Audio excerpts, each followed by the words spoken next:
Hello, everyone, and welcome back to yet another session on polity and constitution. I hope I'm audible as well as visible.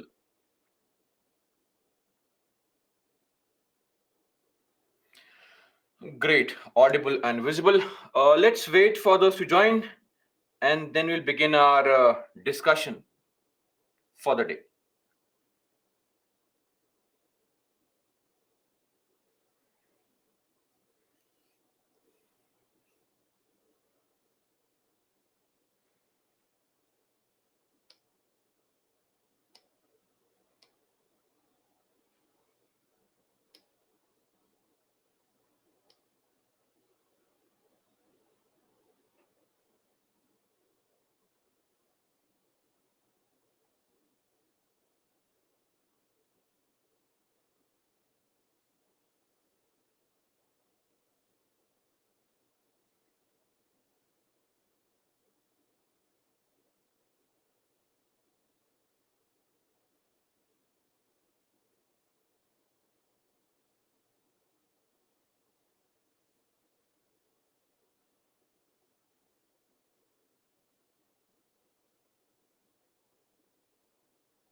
Okay, so let's begin now.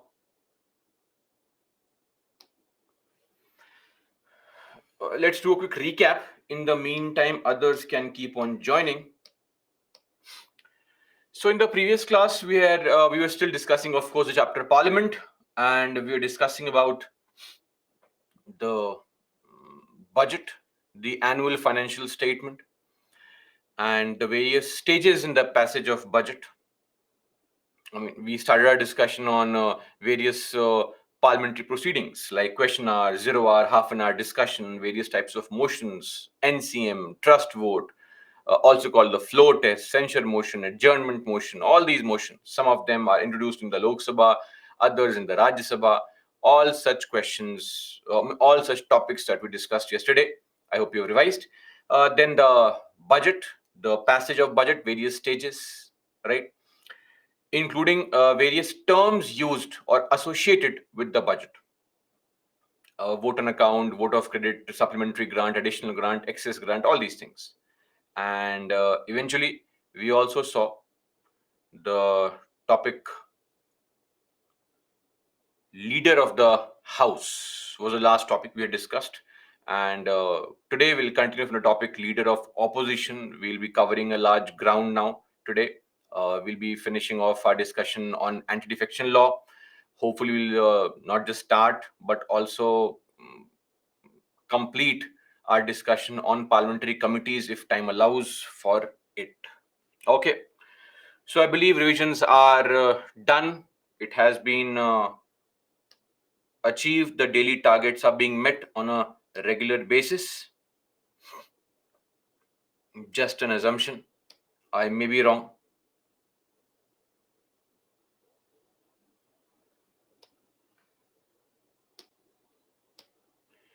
Now let's begin our discussion today.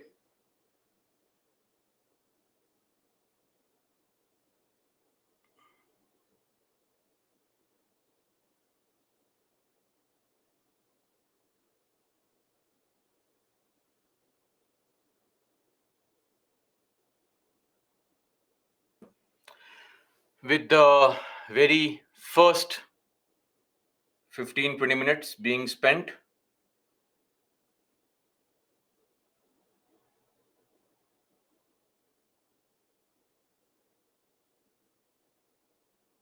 on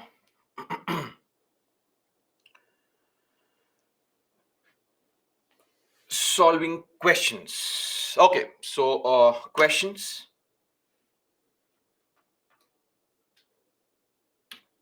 Starting with the very first question. 45 seconds. Please mark your answers.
Okay, firstly, the question talked about incorrect. I hope we had seen that.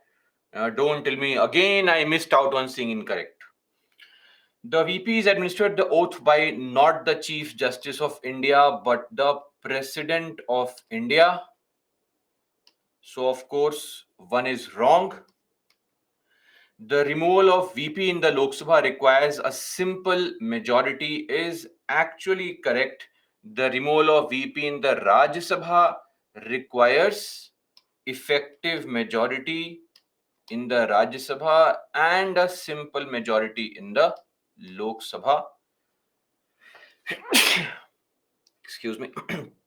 So, of course, 2 is correct, 1 is incorrect, hence A1 only is the right answer. Moving on to the next question.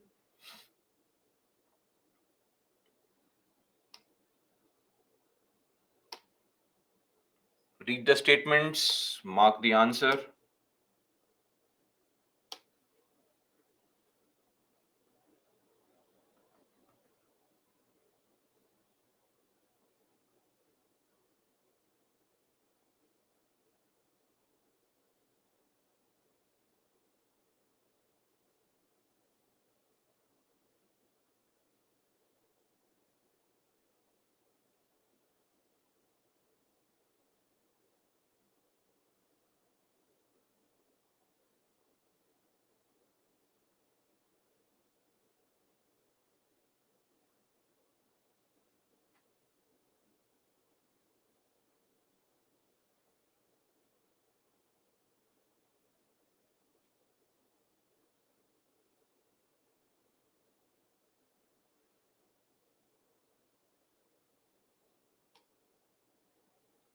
Oh, very few students marked this answer is correct. Very surprising. It can only be introduced in the Lok Sabha is correct, right? As per the constitution, such bills can be introduced by ministers only is a wrong statement. Not as per the constitution. I had clearly mentioned that this is a convention, that a custom that ministers introduce such a bill. Two is wrong. Anyway, the president shall give his assent to such bill within 14 days. There is no such time frame of 14 days for the president. This 14 days is for the Rajya Sabha. That Rajya Sabha can delay the bill for maximum 14 days. This is also wrong. And as per Lok Sabha rules, Rajya Sabha recommendations, even though not binding, must be tabled. Where have you studied all these points? That even though not binding, must be tabled in Lok Sabha. It is a point I created just to confuse you anyway. So this is also wrong. How many statements given above are correct? Only one statement is correct. I mean, I'm not sure what other statements you believed were correct. So you can please write what other statement, because most of you marked B or C as the answer.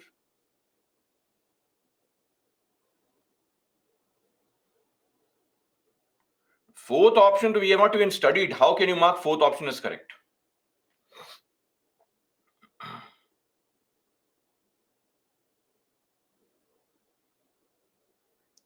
Anyway, so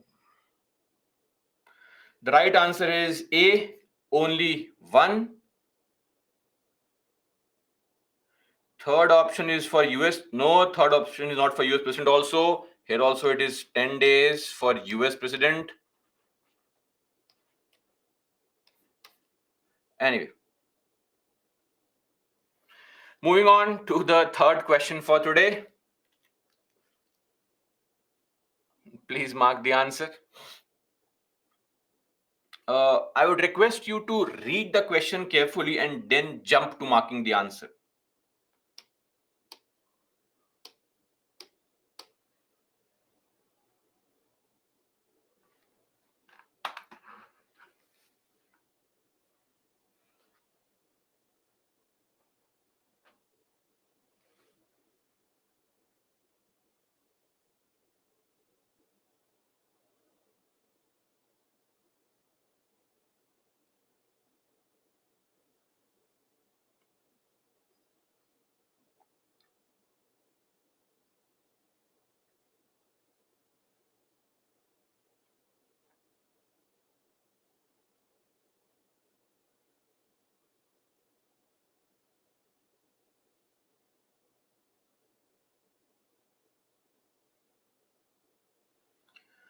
Okay, that's great. Actually, a lot of you did mark this correct. The question did not say how many, but said which of the statement was correct. Not how many are correct. Difference. Which, how many. Okay. So, Deputy Chairperson, he is nominated by the Chairperson of Rajya Sabha is actually wrong. Deputy Chairperson is not nominated, but he is elected. Number two, no grounds are mentioned in the Constitution for his removal is actually a correct statement. Nothing is mentioned in the Constitution for the removal. And number three, he may or may not be a member of the House is actually incorrect because he or she has to be a member of the House. So statement 2 is correct. 2 only is the right answer. I'm sure some of you must have marked 2 by mistake also, thinking 2 statements are correct. Anyway, moving on to the next question. Question number 4.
Okay, seemingly an easy question.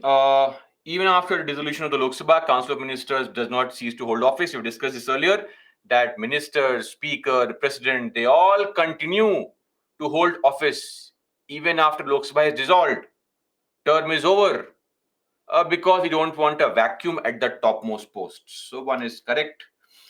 The nature of advice tendered by the Council of Ministers to the President can be inquired. No, it cannot be inquired. Article 74, Clause 2. The advice given by the Council to the President cannot be inquired into in any court of law. So 2 is wrong.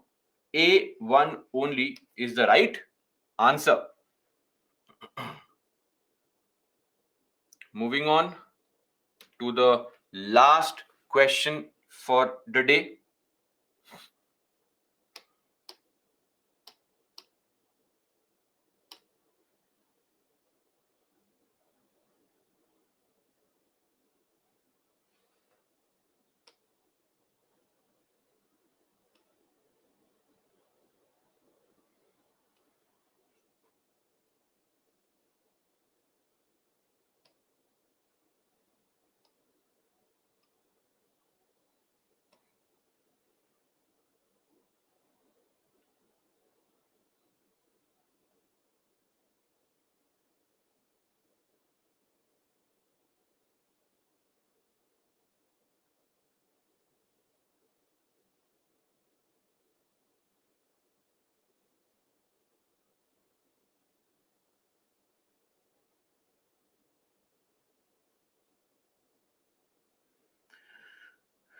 Okay. So please tell me, guys, which statement do you think is correct? Some of you have marked one statement is correct. Some of you have marked 2 statements as correct.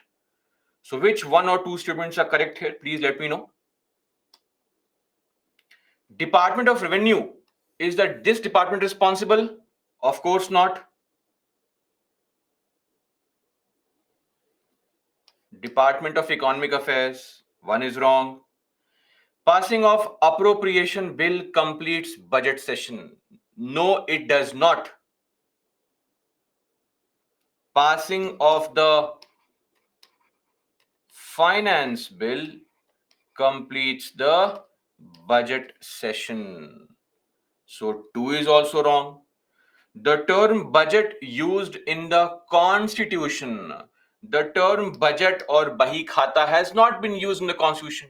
In the constitution, we have a term called annual financial statement. Yes. So all these three statements are wrong. Hence D, none of the above is the right answer. Okay. So that's it. We are done with the 5 questions for today.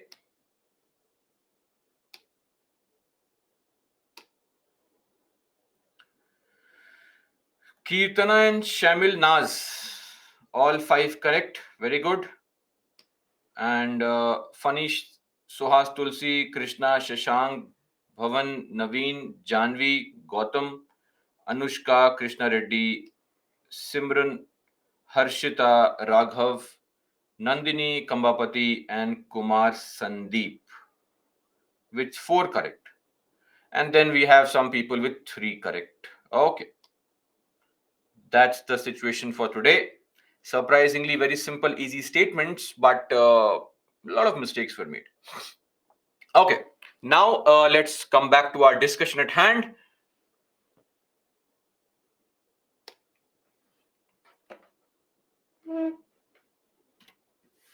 Leader of opposition. So yesterday we were discussing about the leader of the house, but I ended our discussion on this note that it is very, very important to have a very strong leader of opposition, or it is firstly important to have a leader of opposition because the opposition is fragmented, it is not united.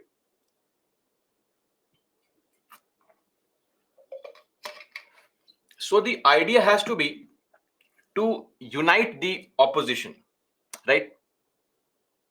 The opposition has to be united, all the different parties have to come together, right, and question the government. Anyway, that is where a concept of LOP, leader of opposition, comes into picture. Now, leader of opposition is not some kind of statutory, some kind of constitutional post. It's basically a statutory post, right? So leader of opposition, referred to as LOP,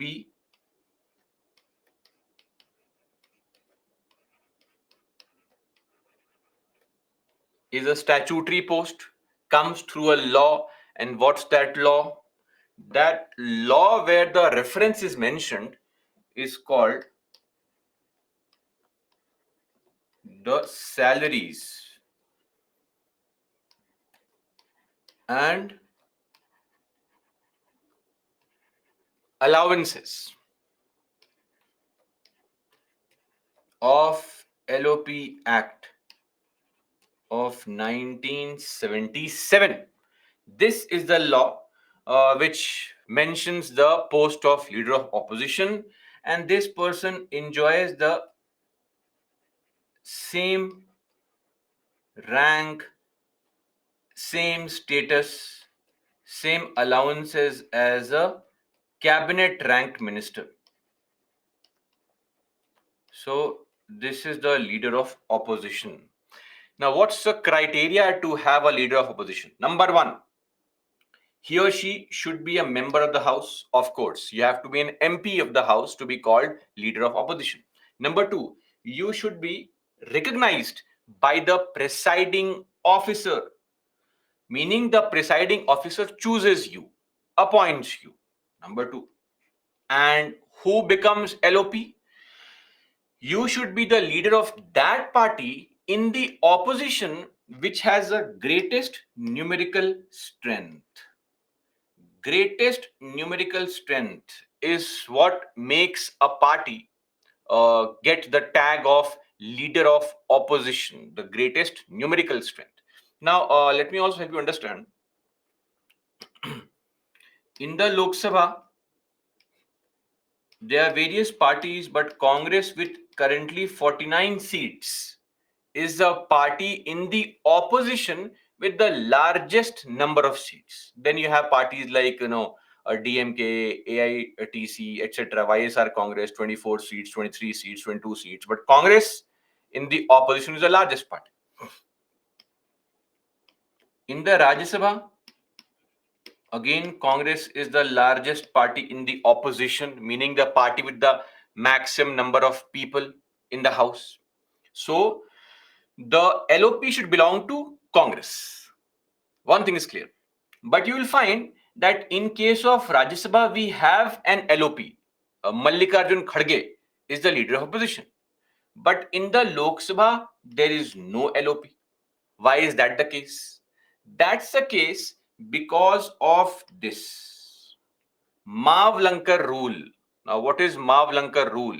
Based on the first speaker of our country, G.V. Mavlankar. Mavlankar rule states that, apart from these criteria, this one, you should also be the leader of, apart from being the leader of the opposition, that means that party which has the maximum numerical strength, you should also be the leader of that party which has at least won the number of seats which are equal to quorum of the house. What is quorum of the house? Quorum is 10%. So your party should be the largest, that's okay, but your party should have won at least 10% seats in the Lok Sabha. So in Lok Sabha,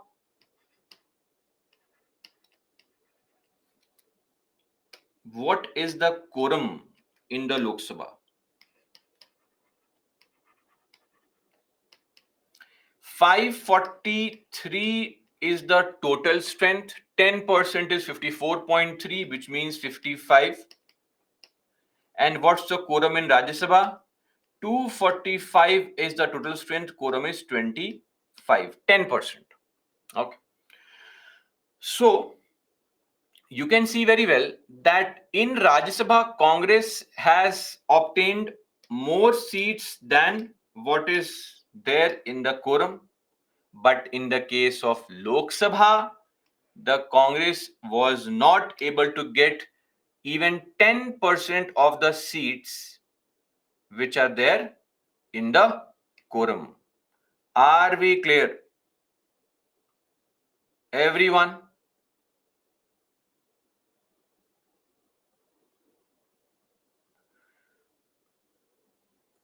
Please say what is your doubt. Don't say no. Vivek says, what is quorum? Come on, yaar, be serious. What is quorum? If you have revised the earlier topics and all, you would know what is quorum. Quorum is a minimum number of MPs required in the House for the House to function.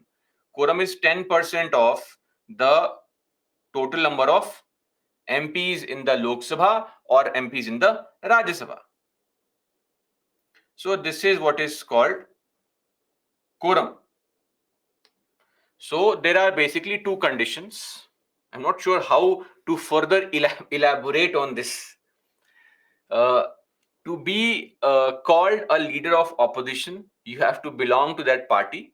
Firstly, that party should have maximum number of MPs in the House from the opposition, right?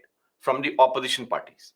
Secondly, that party should also have at least 10% seats in the House, minimum 10% seats. So currently, no party in the Lok Sabha, which is in the opposition, has 10% seats. The largest party in opposition in the Lok Sabha, which is not a part of government, is a Congress, which has just 49 seats as of now. Okay. So no party can claim the tag of LOP. Clear? In fact, the first ever LOP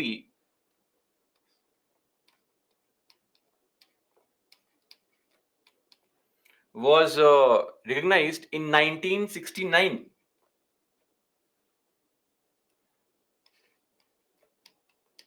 Ram Subhash Singh.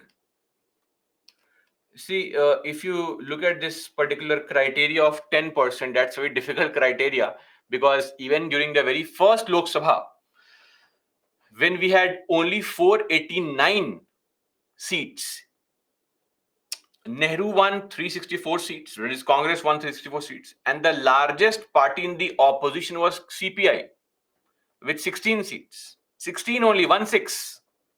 Same thing happened in the second Lok Sabha also. Largest party in the opposition was again CPI, I think with 27 seats. So no party was able to, at that point of time, get 10% seats. Even today, since 2014, that's been the case. Why? Because in 2014 also, Congress was the largest party in the opposition, and it had, I think, 50 seats. 55 is the required number.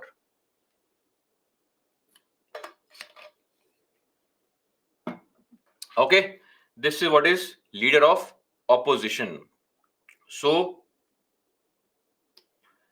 as of now, no LOP. I hope now the point is clear.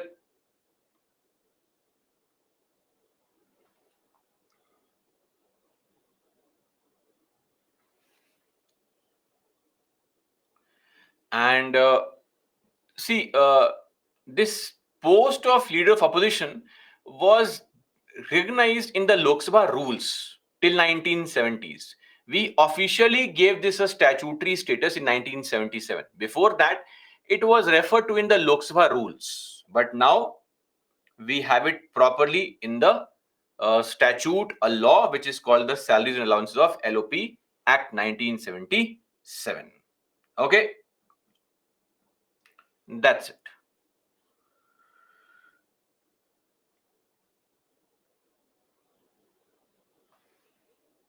Moving on now to parliamentary privileges. So, what exactly are the parliamentary privileges? So, parliamentary privilege is a special immunity, concession enjoyed by our legislators individually and the House collectively to facilitate their work. That's called parliamentary privilege. As a very important element, as a very indispensable part of any MP's performance of functions, is to question the government, raise the right questions, right, uh, through any means possible, question hour, zero hour, adjournment motion, so many things. So we also need to ensure their independence and effectiveness. So why do we need to give our MPs some privilege? First up, it is necessary to ensure or to secure their effectiveness and independence.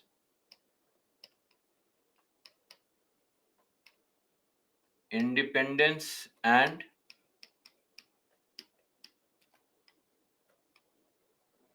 effectiveness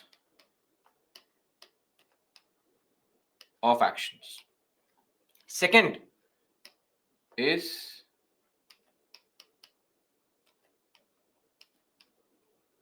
maintaining dignity, maintaining honor, maintaining respect for our MPs who have been chosen by the people collectively. Some benefits are given, some concessions are given, some immunity is there for our MPs individually and the House collectively. So, what are these immunities? What are these special privileges given to these people? Firstly, the House collectively.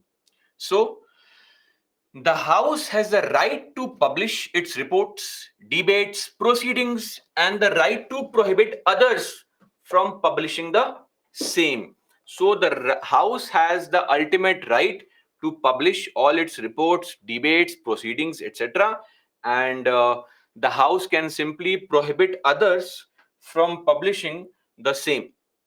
Now, of course, the press has complete right to publish all such reports of the parliament without the prior permission of the House. That's also there.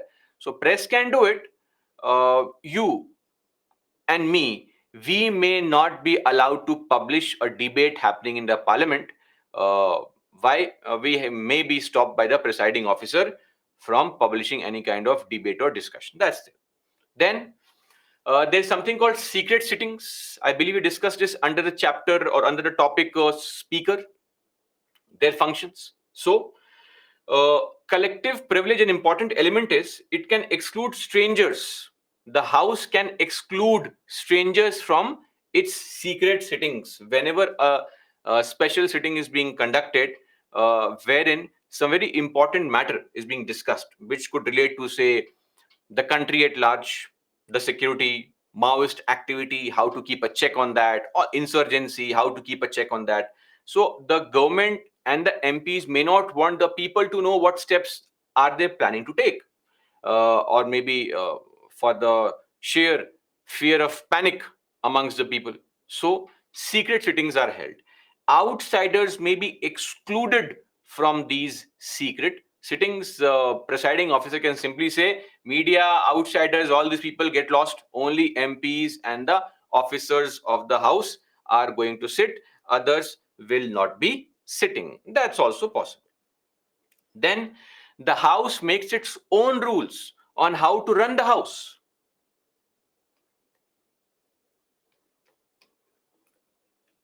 That is called Lok Sabha rules or the Rajya Sabha rules in each house. Lok Sabha rules, which are used to run the Lok Sabha, Rajya Sabha rules, which are used to run the Rajya Sabha. Then the House can punish members as well as outsiders for the breach of privilege or its contempt. What is breach? Breaching means to obstruct somebody from performing their functions. That's called breach. Okay. So of course, in the house, if you misbehave, right, then you may be punished by the house. Outsiders can also be punished by the house, not just members, outsiders also. So if we make any kind of negative statement against the house causing contempt, what is contempt? Contempt means when you make a statement which is derogatory to a particular person or the house, when you make a statement without any facts, without the backing of support of some arguments or facts, baseless allegations, you lower the authority and dignity of the house, right? By making all these casual and loose remarks. For example, a few years back, I mean, not few, around 10, 12 years back, when there's a very interesting movement going on, India against corruption, because of the rise in corruption and expose of scams in the Congress regime on a daily basis. A lot of people started protesting, forcing the government into giving a Lokpal to the country. So this movement was spearheaded by a former armed forces official, Anna Hazare, supported by a lot of people like Arvind Kejriwal, Kiran Bedi, Baba Ramdev, all these people. That was the rise of Arvind Kejriwal into politics.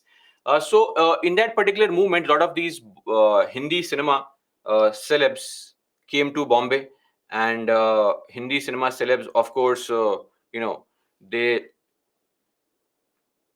largely do not have knowledge on how things function, but they want to at least contribute. So one such actor, a very famous actor, late Om Puri, he came to Delhi and he was making a statement. He pointed his fingers towards the parliament and said to the addressing the crowd that tell these imbeciles, these fools, to give us Lokpal. Now you can't call the entire parliament as fools. Some may be fools. I'm not sure. But that parliament also houses a lot of educated elite people, respectable people, dignitaries of the country, including the prime minister, vice president, etc. You can't call them fools. That's not a nice way to refer to the parliament. So he had to later apologize for his statement. Outsiders, people like you and me, who are not members of the house, they can also be punished for breaching the privilege or causing any kind of contempt. Okay. Then whenever, this is for you also in future, if you ever arrest any MP, then you have to inform the house immediately. It has the right to receive immediate information of the arrest, detention, conviction, imprisonment, and release of a member. And then it can institute inquiries and order the attendance of witnesses. See, we'll be discussing this word called quasi judicial, partially judicial. When the House is performing the function of impeachment of the president, then the House is actually working like a court. Because if there's some allegation against the president can be called that, sir, please come, be you can give your side of view to us. The House can also call people to come and be a witness, like how the court calls people, come on, witness, come here, speak what you saw. So those things can happen. It can institute inquiries. It can also order the attendance of witnesses. All these things can be done. Okay. Then the courts are prohibited from inquiring into the proceedings of the House or of any of its committees. This is actually an Article 122.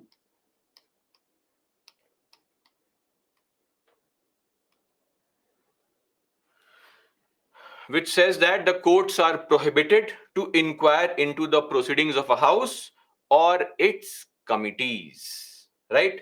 But sadly, Supreme Court has said that we will not inquire. But if something unconstitutional is going on, something illegal is going on in the House, then we can inquire. What is illegal in the House? When the MP is not rolling a joint there, so we don't understand this. Illegal things going on in the House. We are referring to the Parliament. What illegal activity can go on there? But anyway, so this is just a way Supreme Court interferes everywhere. However, this is not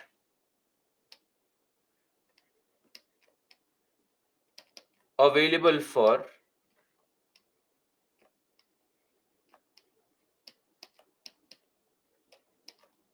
unconstitutional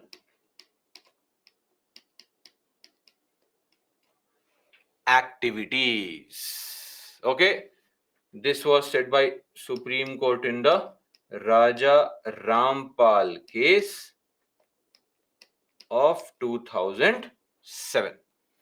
And lastly, an advice for you also: if in future the police comes to arrest you, you can run inside the Parliament and hide there. The police cannot arrest you inside the boundary, the precincts of the Parliament, without the permission of presiding officer. In the meantime, the police gets permission, you can run out of the House also. Don't do all this. Okay, please. No person, either a member or an outsider, can be arrested, and no legal process warrant can be served within the precincts, the boundary of the House, without the permission of presiding officer. Okay, so this is also a part of collective privileges. Okay.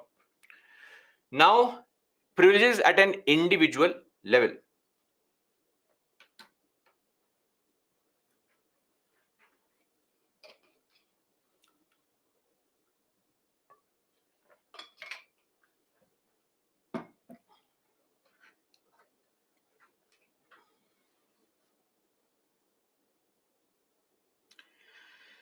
For individuals, freedom from arrest during session, 40 days before session, and 40 days after session. An MP cannot be arrested. But this arrest is only in civil cases, not criminal cases.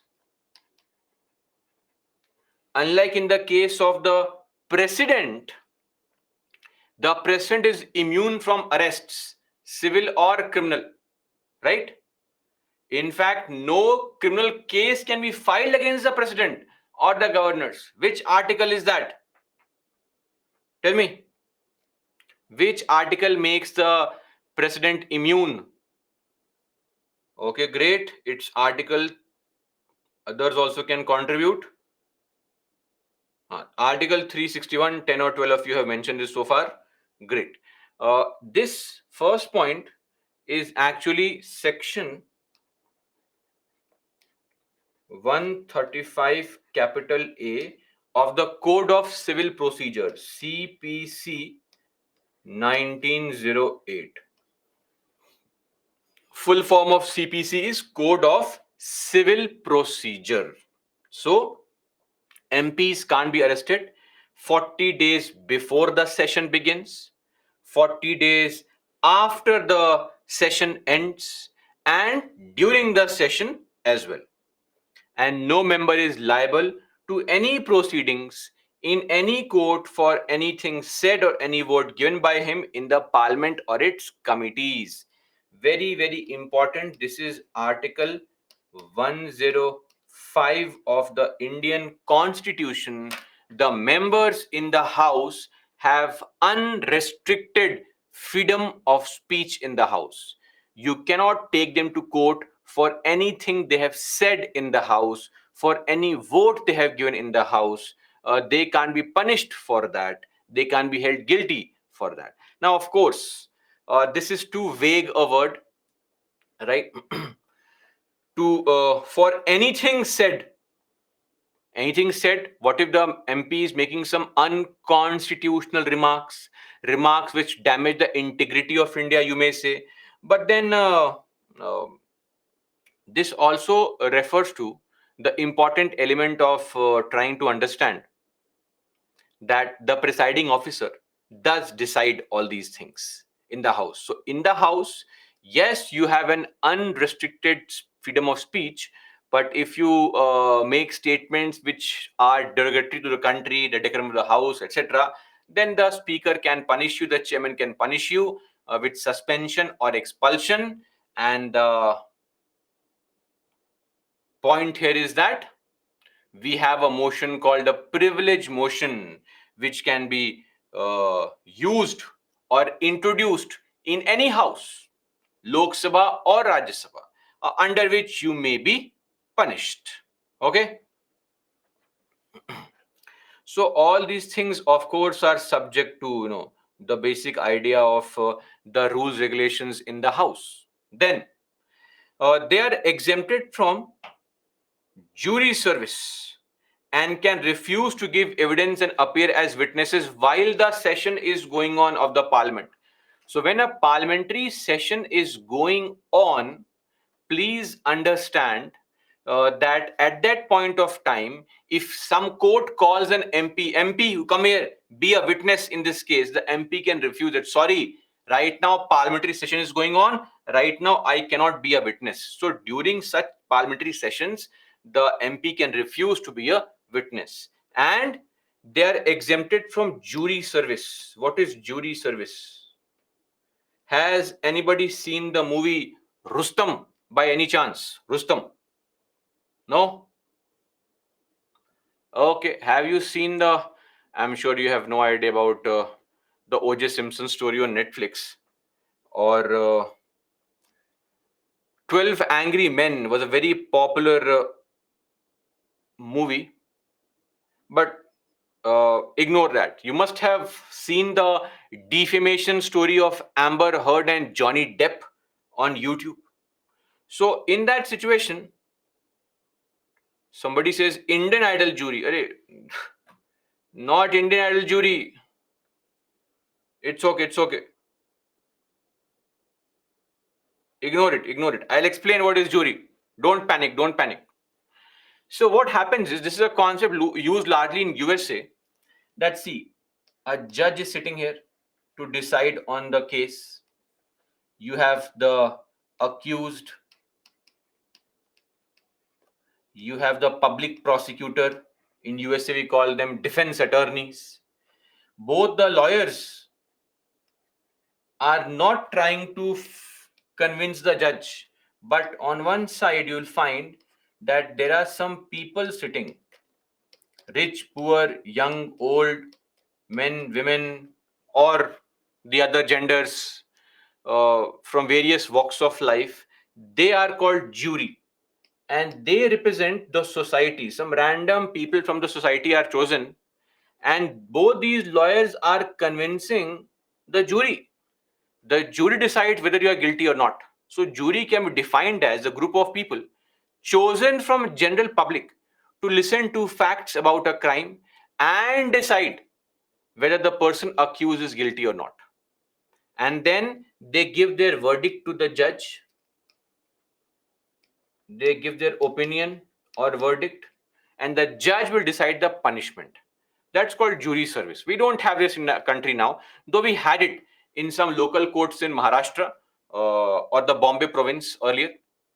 Though the last known, at least of what I know, was some jury service happening in some local courts in West Bengal in the 1970s. But after the new CRPC, there is no concept of jury now. The judge is the one who decides whether you are guilty or not, and the judge is the one who punishes you as well.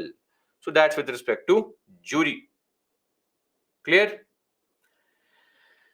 So this is all that you need to know as far as these privileges are concerned. Just a small point, which also requires. Anyway, we don't have a jury service now, so it makes no sense. Ignore it for now. If it is too complicated for you to understand what the hell is jury, right?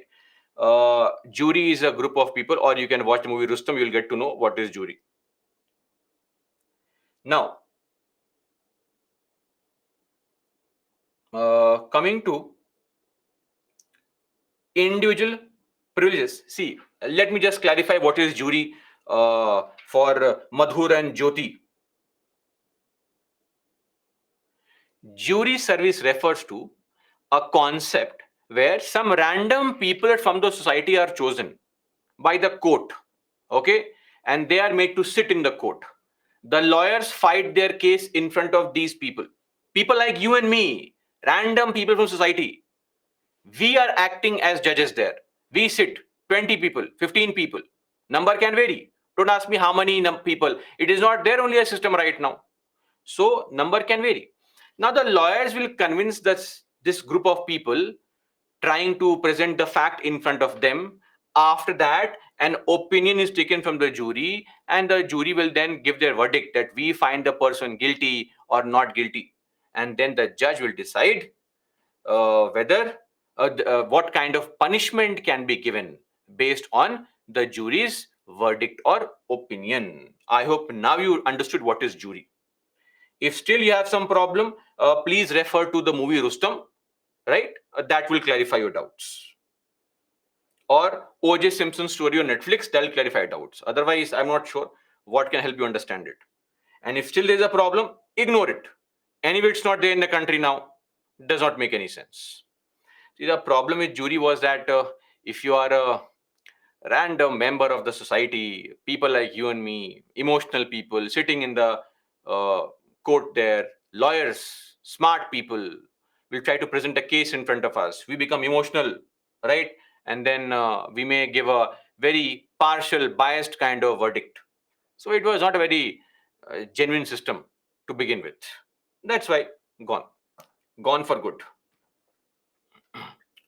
So this is there. One more thing. What is Article 88? Any idea? Article 88. Article 88, for those who have no idea what I'm talking about, refers to the right of the ministers related to money bill and all. Okay. Article 88 is the right of our ministers and the Attorney General to sit, speak, and be a member of any committee of the Parliament. Remember, those people who are given the right of Article 88 also enjoy this. This is benefit is enjoyed by people covered under Article 88 also. Meaning, this benefit is enjoyed by people who are ministers but not members. They also have complete freedom of speech in the House. Or Attorney General, who also is allowed to sit and speak in the House. So any person who is allowed to speak in the House does enjoy Article 105, meaning complete freedom of speech and expression in the House. That's it. We are done with the individual privileges. Finally, special powers of Lok Sabha which are not there with Rajya Sabha, special powers of Rajya Sabha which are not there with Lok Sabha. First up, Lok Sabha. Article 75 clause 3, difficult time again, revision time. What is Article 75 clause 3? Collective responsibility. And because of this, the executive being accountable to legislature, government formation takes place in the Lok Sabha only. So things like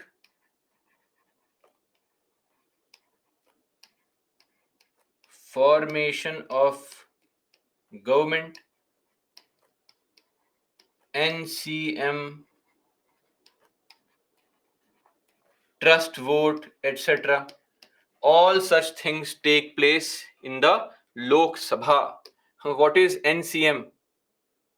Will nobody ask what is NCM? How disappointing. Anyway, for those who don't know, NCM stands for no confidence motion. It's okay, no problem. Now, second thing is superior power with respect to money bills. So they have superior powers, right? A very simple fact being that money bills are passed in the Lok Sabha only. Then, plus other things like voting on demand, the demand for grants made during the budget, or voting on all these cut motions. Cut motions can be tabled only in the Lok Sabha, not in the Rajya Sabha. Then, superior power with respect to joint sitting. What kind of superior power?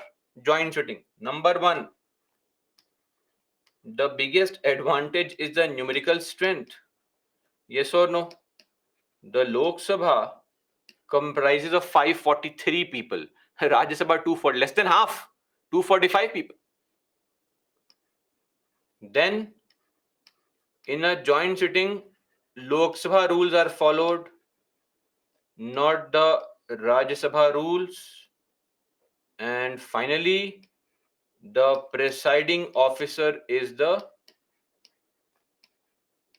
speaker, not the chairman of Rajya Sabha. Okay? Then,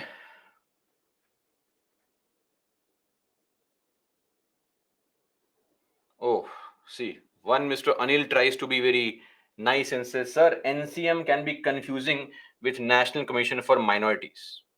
Of course, yes, I fully agree with that. That's very confusing. Yeah. Cut motions.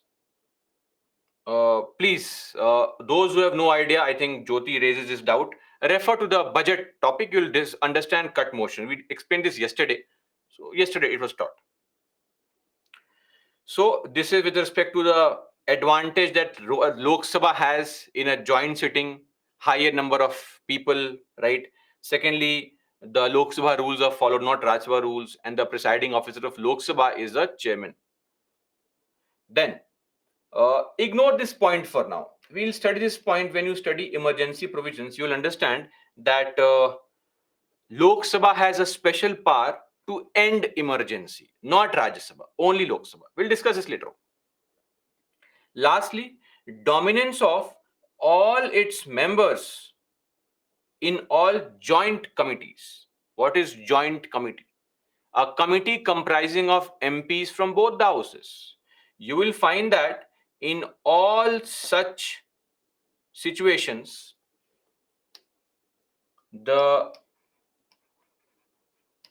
members from Lok Sabha are more than that in Rajya Sabha. Example, do you remember a committee called DRSC? Departmentally related standing committees. We discussed this under budget, how the budget is sent to these committees. So in the DRSCs, there are from Lok Sabha 21 MPs, from Rajya Sabha 10 MPs. And this is the case with every joint sitting. You have more MPs from the Lok Sabha than in the Rajya Sabha. Clear? Okay. That these are the special powers of Lok Sabha. Now special powers of Rajya Sabha. First up, Rajya Sabha is of course not subject to dissolution. We call this house a continuing chamber. Why do we call this continuing chamber? We call this continuing chamber because the house is never dissolved. Members keep on changing, that to a few members, not all the members. Then the tenure of an MP in the Lok Sabha is how many years? Tell me. Tenure of Lok Sabha MP 5 years. Tenure of Rajya Sabha MP is how many years? 6 years. More than that of Lok Sabha MP.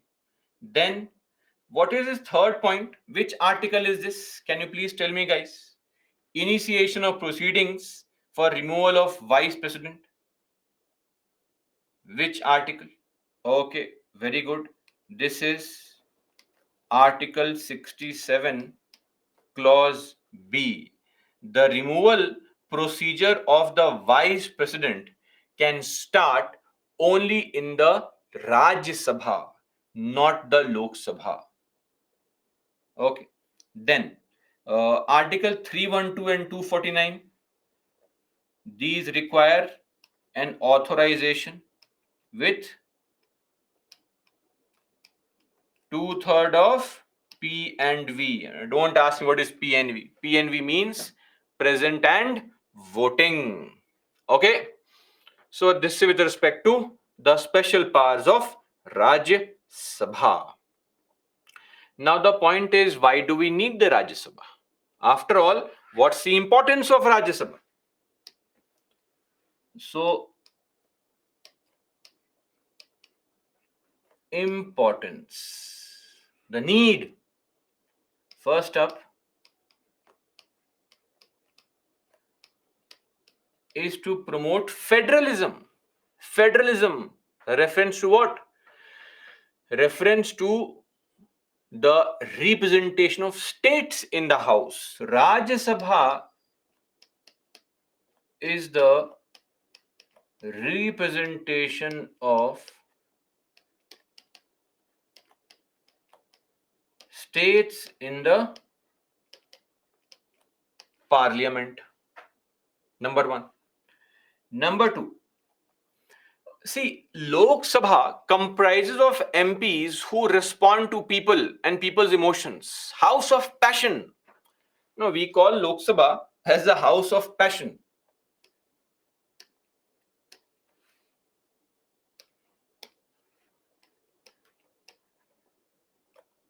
House of passion. Lok Sabha versus Rajya Sabha, which is known as the house of corrections. Any mistake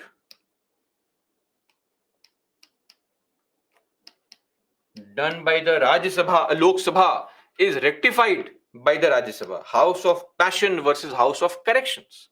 So we say that it keeps a check on Lok Sabha, then it provides input on bills, etc. Expert opinion can be obtained. Why? Because membership quality. Members comprise of experts. Then In the case of Rajya Sabha, you have more discussions,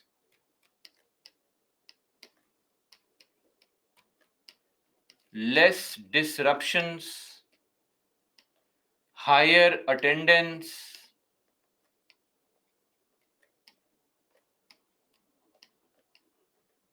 All these things are why we need the Rajya Sabha.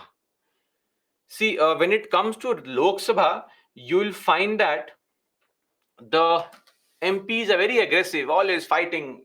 But in Rajya Sabha in general, now don't point out, sir, in the farm bill discussion, Rajya Sabha MPs are also misbehaving. Those are rare instances. Normally, in the Rajya Sabha, you won't find disruptions happening. Normally, the House functions. The MPs prefer asking questions in the House rather than fighting it out on the street. Because these MPs are elected by MLAs. They owe nothing to people. See, when you are not an elected person, you don't care about public opinion, right? You care about right and wrong more than public opinion. That's a big problem in democracy, what most people have felt. But democracy is the best form of government that we have as of now. So the real challenge is sometimes you have to please the people also, right? Wherein your actions might not be correct, but the people want it, I'll give it to them. That is what Lok Sabha functions and thrives on, frankly. Raj Sabha is not subject to such kind of external influences. That is why the quality of debates there are slightly better. More informed, more disciplined debates take place, and they would prefer having debates than doing some kind of drama on the road. Right? That's there for Rajya Sabha. Okay. Uh, so these are some of the important parts of the Rajya Sabha which are not there for Lok Sabha, and the importance and need for of Rajya Sabha. One more point. I mean, of course, House of Elders. So, yes, you can say so. The average age of Lok Sabha MPs in our country as of now is around 54. That is, at least 2019, it was 54. And the average age of Rajya Sabha MPs currently is more than 61. So, House of Elders, maybe in that sense, right? So, that's there with respect to the Lok Sabha and the Rajya Sabha. That's it. We are done with our discussion on these things. Always keep a check on these comparative parts and all. And you can always prepare a table of sorts and mug up these points. They're important questions in the prelims have been asked, in the mains can be asked. What is the importance of Rajya Sabha, etc.? Should we remove the Rajya Sabha only, and all these things?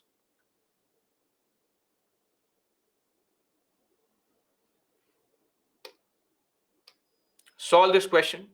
Came in 2020. Easy and simple.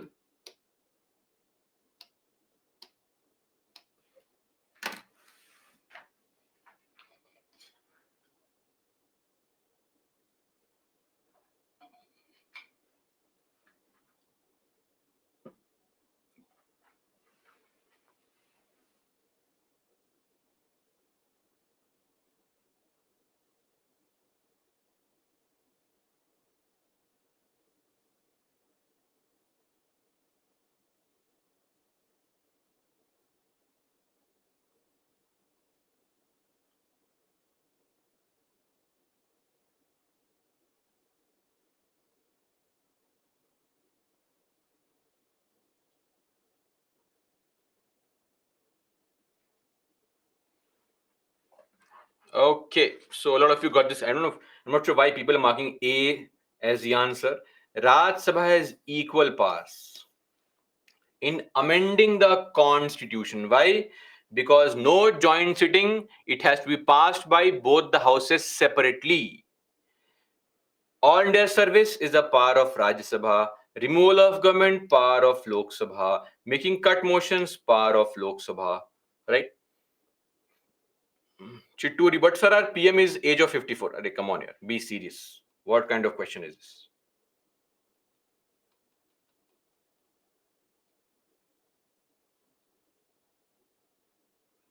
No, Anjali, there is no future in jury in the country.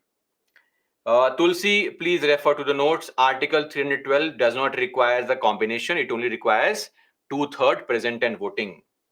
Revise. Okay, please revise. Revision is important.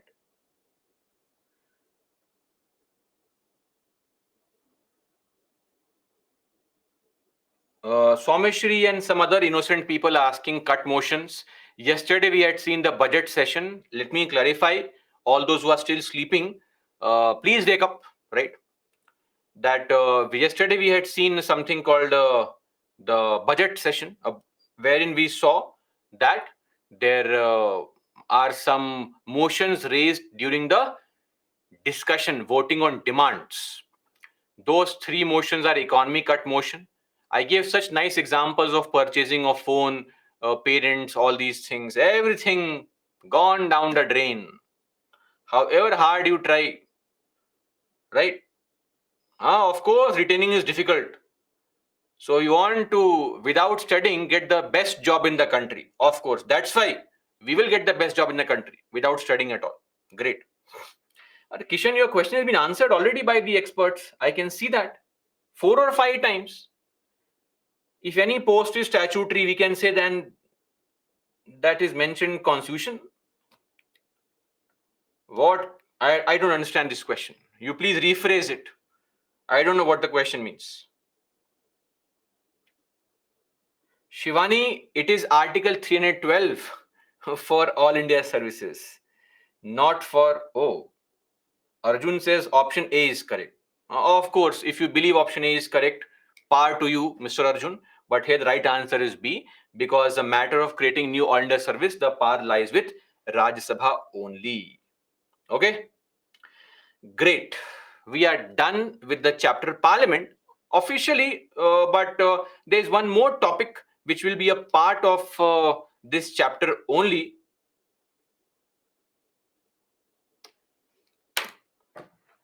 Which is called anti-defection law. Schedule 10 is what it is called popularly.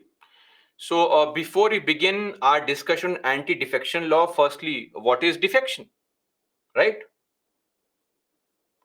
What exactly is the meaning of this word defection? Defection means disloyalty. When you leave your friends group and join some new friends group because your previous friends group was not putting in effort into studying, and you now want to study and become more sincere, then you leave your old friends group and join a new friends group. You are defecting, shifting or changing loyalty. Same thing happens in a party also. If MPs of a party leave their party and join some other party, that's called defection, changing loyalties.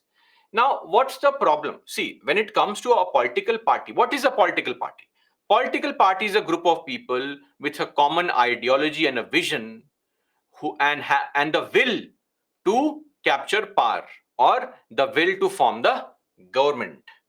Then what's the problem? Today, I may have my views aligned with Congress, tomorrow with BJP, day after with CPI, no, never with CPI, but day after with some other party. It is possible that your views are subject to changes. If you today appreciate the BJP's ideology or its poll promises, you would be a part of BJP. Tomorrow you can be a part of Congress because you appreciate their ideology, their viewpoint. What's the problem in that? Tell me. What is the problem in changing parties? Why do you have to make a law to prevent the change of parties? Why is it required?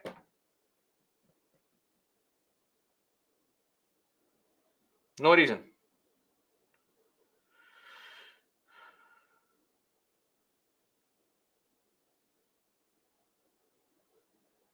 Okay.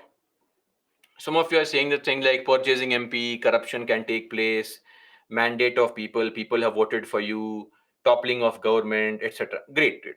Of course, there are primarily four reasons why such things could be a problem. And number one, of course, is horse trading. Trading in MPs, buying and selling of legislators is called horse trading. So There can be an allegation of corruption. Number one, of course, corruption. First issue can be the issue of corruption. In fact, people may not leave the party and join some other party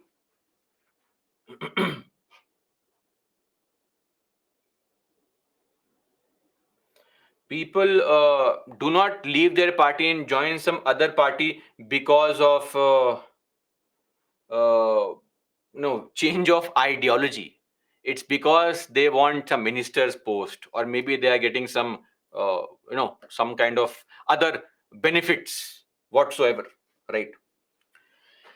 Secondly, of course, instability can also happen.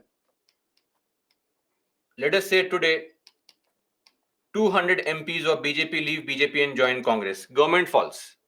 Again, the same 200 MPs leave Congress and join BJP. Again, government falls. This drama keeps on happening. So there is a lot of instability also in the country in the form of governance. Then, whenever people vote for a candidate in the elections, they also vote for a party or vote against a party. Simple example. In Kerala, BJP does not really have any support. And people from Wayanad, let's assume they voted for Rahul Gandhi based on the fact that he was not from BJP. Because I'm sure that at least from the rallies that he attended, people did not really understand what he was saying, right? Even the translator in the rally was translating something else only. But people of Wayanad voted for Rahul Gandhi because they felt that he is not from BJP and that's the right thing to do because they don't want BJP to be in power. That area. Now today, if Rahul Gandhi leaves Congress and joins BJP, you are cheating the people also. You are also violating or breaching the trust of people. Same thing happened in Varanasi. Today, people of Varanasi have voted for Narendra Modi, or a lot of people across the country vote for BJP because they want to vote for BJP as a party, not for the local candidate. And if that person now leaves the party and joins Congress, you are also breaching the trust of people, right? So,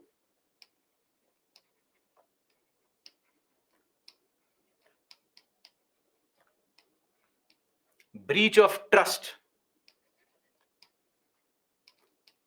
of voters.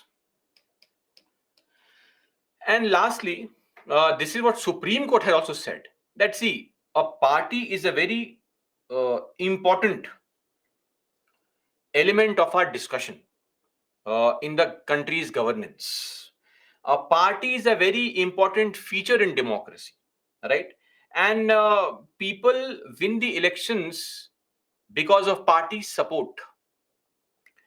When you make parties some kind of casual, informal platform where you come as you please, go as you please, use and throw kind of situation, it reduces the respect that people have in the eyes.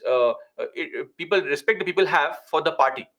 It challenges the very concept of a party system where people collectively come together to run the country through a vision and ideology. So the parties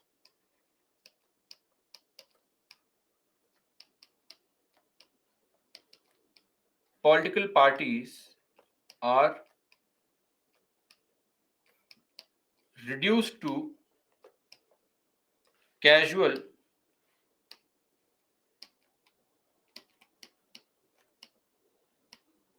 or informal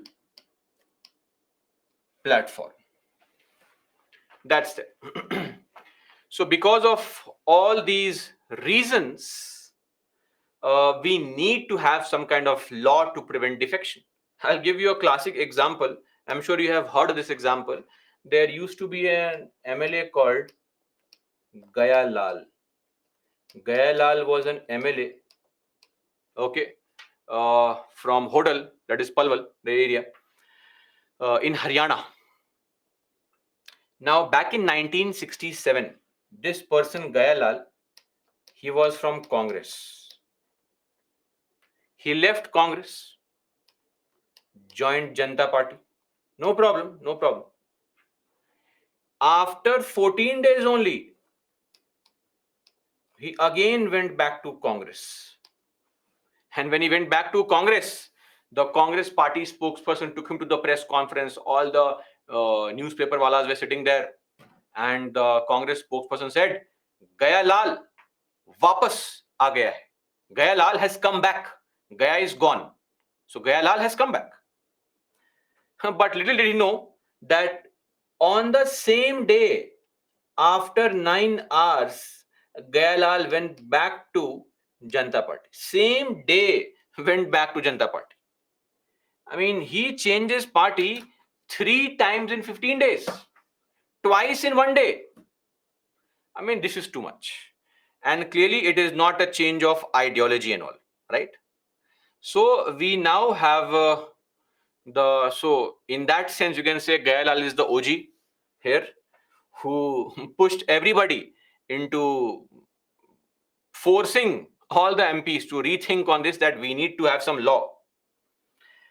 And that's why there's a very interesting phrase called Ayaram Gayaram.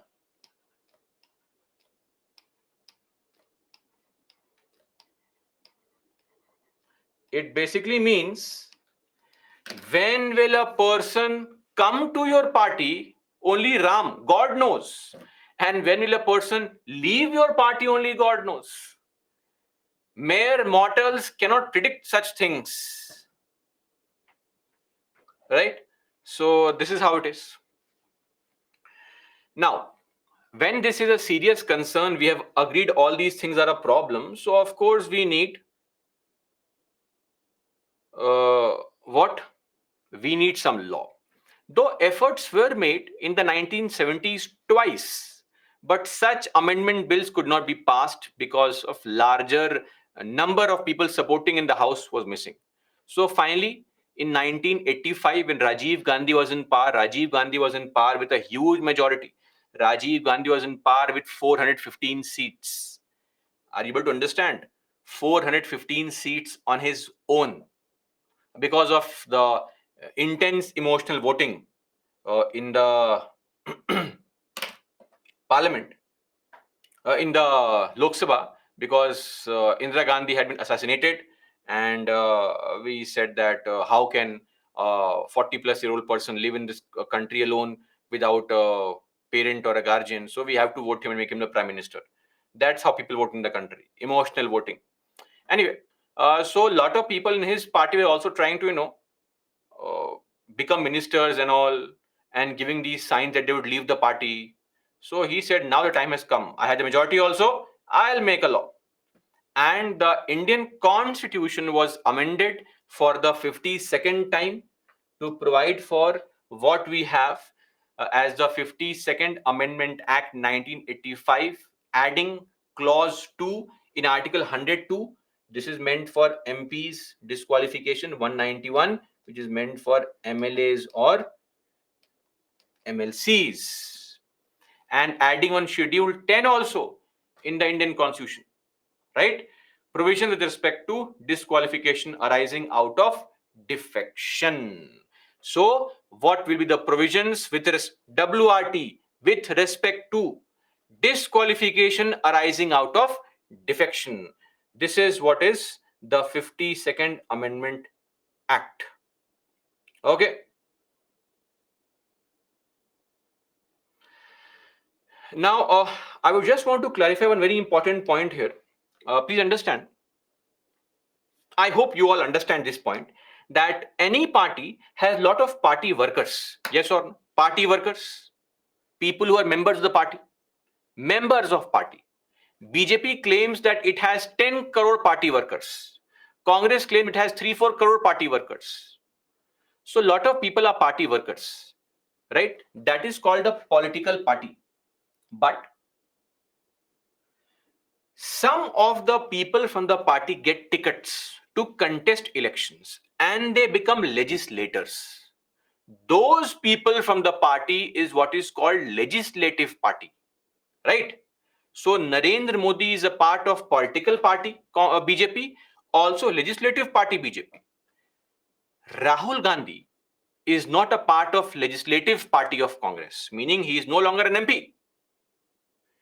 Rahul Gandhi is just a part of Congress party. Are we clear on this difference? Tell me. Legislative party means those politicians of a party who are a part of some legislature, who are MPs, MLAs, MLCs.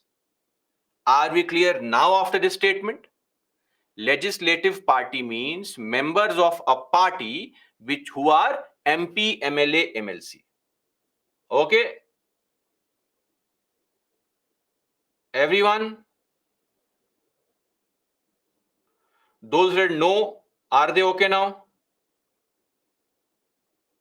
Okay, great. So this anti-defection law is only meant for legislative party. Are we clear? Only applicable on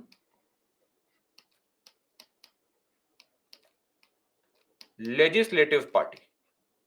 Meaning today BJP has 10 crore people. 10 crore people, party workers. But if all of them leave BJP and join Congress, what happens to them? Nothing happens to them. We don't care. But if an MP from BJP leaves BJP and joins Congress, that's called defection. So this anti-defection law is only meant for those people from the party who are MPs or MLAs or MLCs. By MLC, what is MLC? Member of Legislative Council discussed when the state legislatures are discussed, not right now. Just understand that MLC is just like MP of Rajya Sabha at the state level. Very basic and generic kind of understanding based explanation here. Clear? Okay. We'll discuss Shiv Sena. Firstly, know the provisions. You want to know current affair without knowing the basic facts only. Don't jump. Relax. Calm down. We'll discuss that also. For understanding, we'll discuss that also. But firstly, let's know the static portion. Right? What will you write in the answer in the examination if you don't know the static portion only? So, firstly, we'll see what are the provisions in the Schedule 10 with respect to disqualification. When you are saying that disqualification is going to take place, meaning the person's membership is taken away, that person will no longer be a member of the house only. You are no longer an MP, MLA, MLC. Okay. Now, I would also request you, before you ask any question, just at least see the provisions first, because I see 2 or 3 questions. They're all part of provisions. So right now I don't have, I'm not undermining anyone here, but right now I don't have the requisite knowledge. So ill-informed. Let's become informed first. So rather than writing a question right now, it diverts your attention. Focus on what I'm explaining right now. Once I explain things, then you can ask questions. It'll make more sense, right? Okay. First up, disqualification. How can an MP, MLA, or MLC be disqualified under defection? Number one, see, in the house, there are 3 types of MPs if you observe.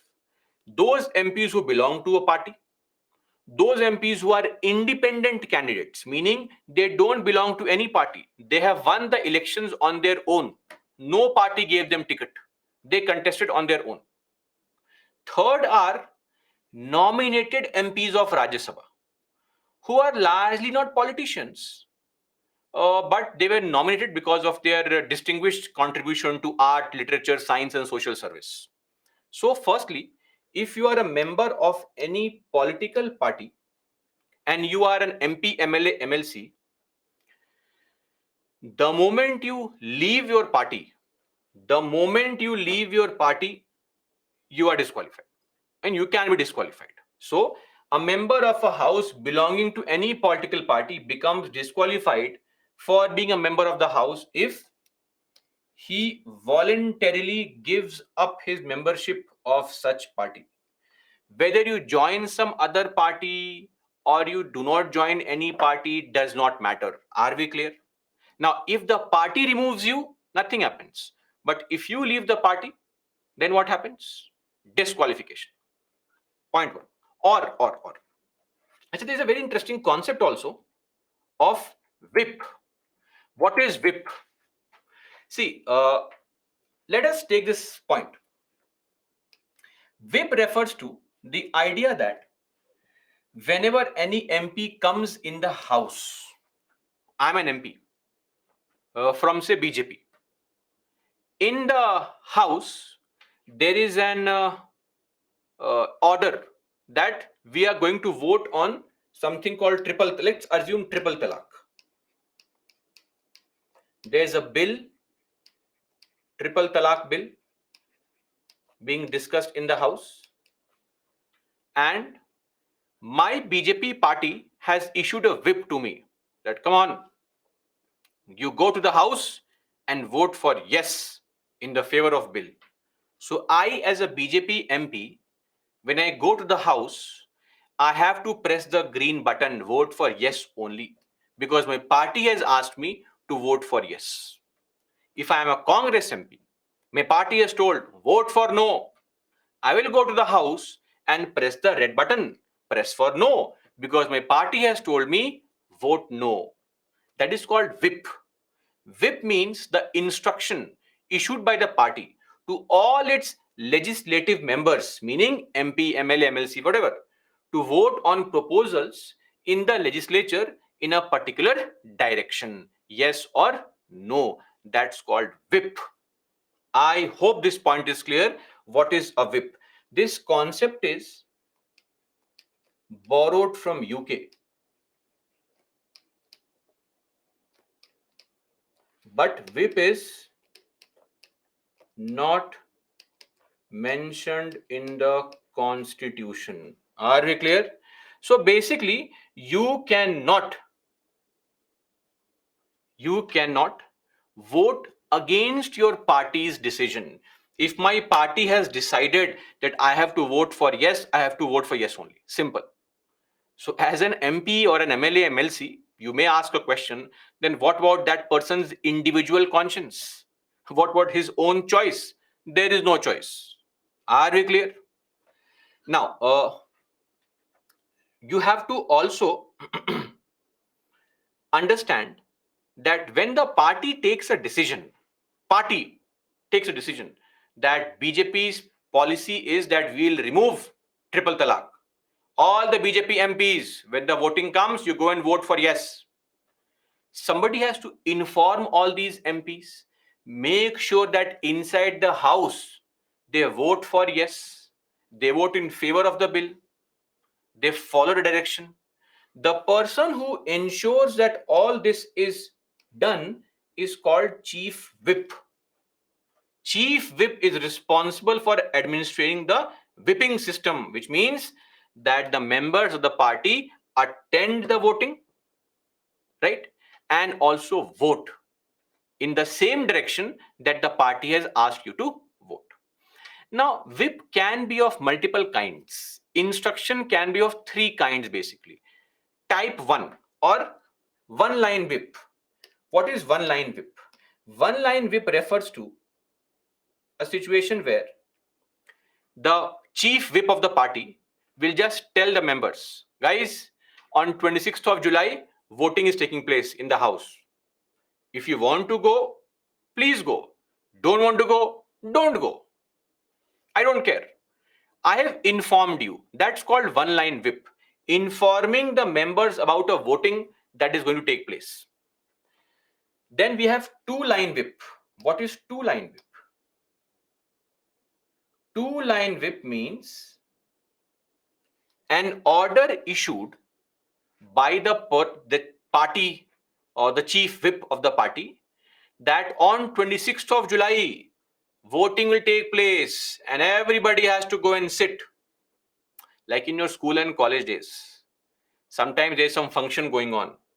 Your class teacher will tell you, you all, I'm informing you on 15th of July, there's a function going on in the school. If you want to come, please come. 1-line whip, 2-line whip. On the 15th of July, a function will take place and you must come. Coming is mandatory.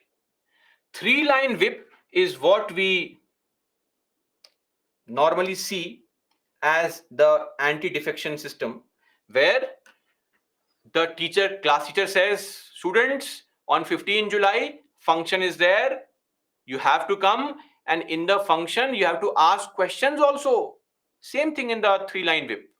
This order means that you have to come, you have to mandatorily attend the voting, and also vote as per what I'm telling you. Clear on this? This is what is 1, 2, and 3-line whip. Now, who is the chief whip? It's all internal party democracy. The party selects who will enforce all these things on the members. We have no control. Since whip is not mentioned in the constitution, it is not some statutory or a constitutional body which is there. Every party, after all the BJP MPs, just think logically also sometimes, no? Please. After all, the very important point is that every party MP, if I am from Congress, I need to also know what my party stand is on a particular bill. So I should follow my party stand. If I go inside the house, I should know that I have to press yes or no. Who will tell me this? Somebody has to inform all the members of the party. That person is called whip. Clear? I hope now that is clear. I think these things are very clearly mentioned there. Just read them again, see the recordings again, and you will understand it. Chief whip or whip, these people are chosen by the party internally, whether through election or through nomination or through some process. We don't know and we don't care how a party is choosing a person whose task is to ensure that every MP of the party gets the information. We have no interest in knowing all that, how the party chooses. Are we clear on this? Okay. Now, we are discussing about disqualification. So just to point this out, let me just remind you again, if you leave your party, disqualified. We don't care whether you have left the party nicely, or you are very sad after leaving the party, or you are crying that I am feeling very bad, I don't want to leave the party. You have left the party, disqualified. Sorry. Secondly, if the party has asked you, same thing, let's say triple talaq. Example, triple talaq. If the party has asked you, please come to the house, 3-line whip has been issued to you. 3-line whip meaning you are informed of voting, attendance is mandatory, and you have to vote accordingly as to what we say. So you are a Congress MP, Congress has told its party members, vote for no, press the red button. Are you clear? So you will go on that day and press the red button. Whip has told you to press the red button. Be on that day present and press the red button. But you did not go on that day only. Or you went there and pressed the green button. Or you went there and are sitting there, not pressing any button. You have violated the party's instruction. Yes or no? In that situation, what happens? In that situation, the whip has been violated, which would result in disqualification. Of course, it's very logical to understand that if the party has told you, please come on 20th of July and press the no button. Maybe, let's say you are Rahul Gandhi, for example. Not right now, he is disqualified, but if he is ever an MP again. So party has told him, come and vote. Now, what if on that day, something wrong happens to the person, right? What if he is not feeling well? An MP is also a human being, can fall sick and all. Whenever the MP falls sick, voting is on that day only. MP is in a coma. He will not crawl to the Lok Sabha and Rajya Sabha and press the red button that yes and dies there only. That won't happen, right? So exceptions can take place. Or you go to the house and you're sitting there waiting to press the red button, but suddenly some other person presses the green button and runs away from there. Some neighbor of yours. May happen. It will not happen, don't worry, it may happen. Or you have gone to the washroom and voting starts. You missed out on the voting. Things can go wrong. So in that situation, you simply ask your party that, sorry, please, I'm really sorry. By mistake, I pressed the red button. I'm colorblind. I could not differentiate between red and green. I pressed the green button by mistake. And if your party forgives you, that okay, Rahul, don't worry, enjoy. If the party forgives you, condoned means forgiven.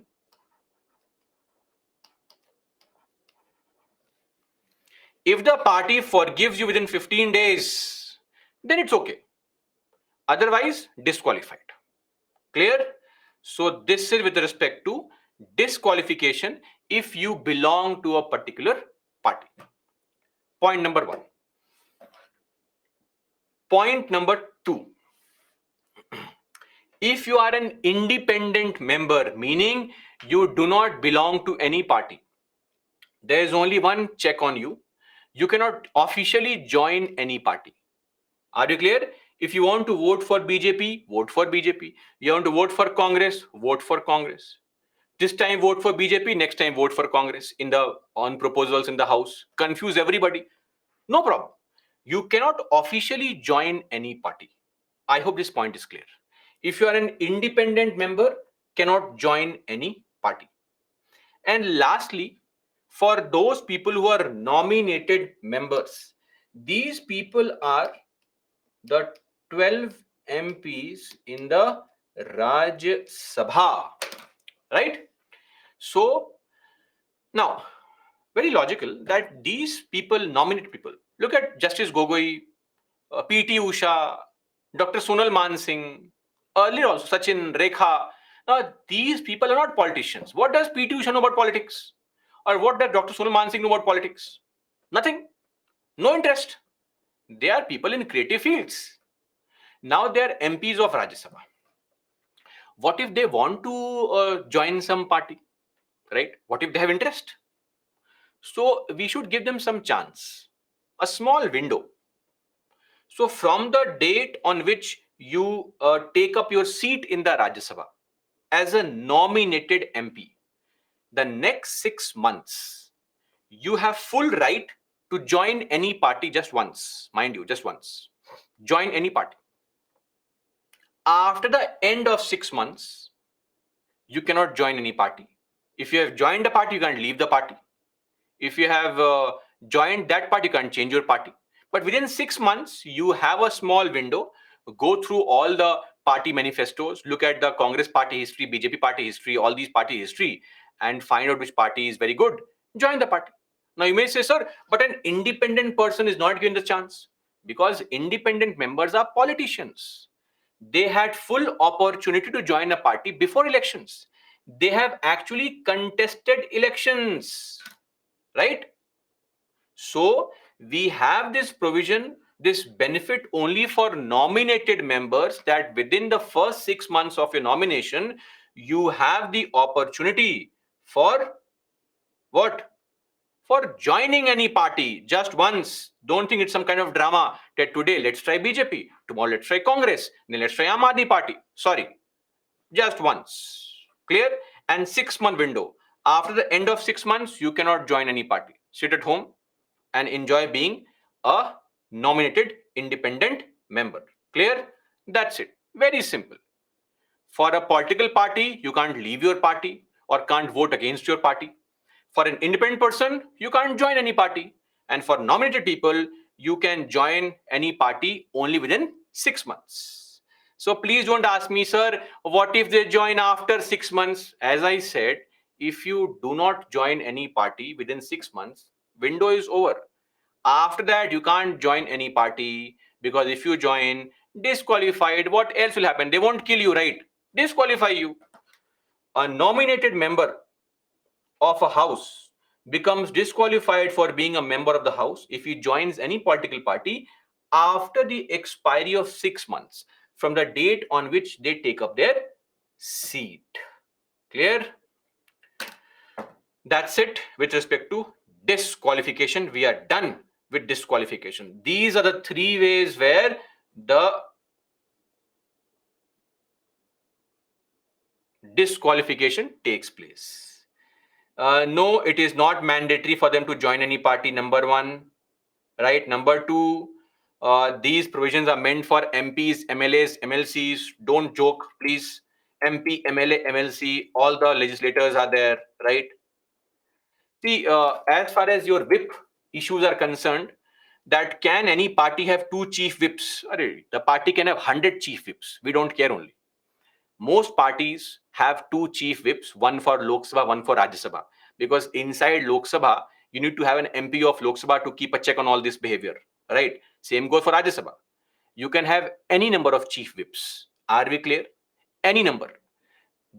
You are not understanding the point only for those handful of you. Whip is an internal party matter, right? It has no legal backing only. Are you able to understand this point?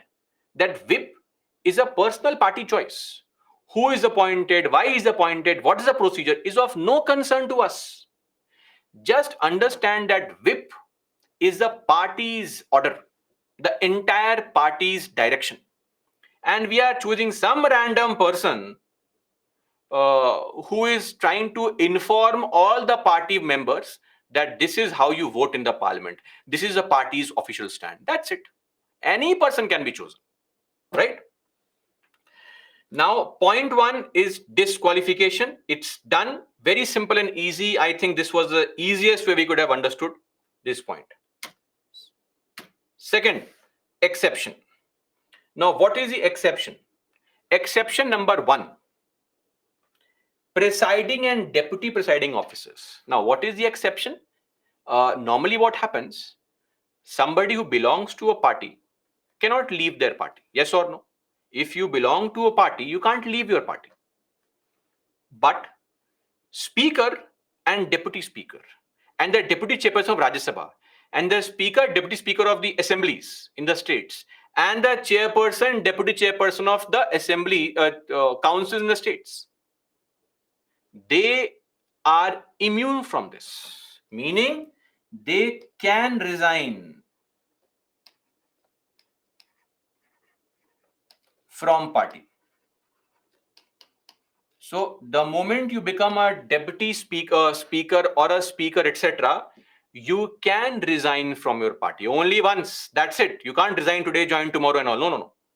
You can resign once. In fact, we want you to resign. If you remember and have revised properly, under the chapter speaker, we were discussing on how to ensure independence of speaker. And one such point was the speakers should resign from their party to ensure that we are neutral people, to appear more neutral. That is why there is an exception under Schedule 10 also, that speakers, you can resign if you want to. If you want to appear more neutral, can resign. You will not be disqualified. No problem. Clear? Second exception is a very unique kind of concept. This concept refers to merger. Now, what happens is, at any point of time, what used to happen earlier? Let's discuss earlier.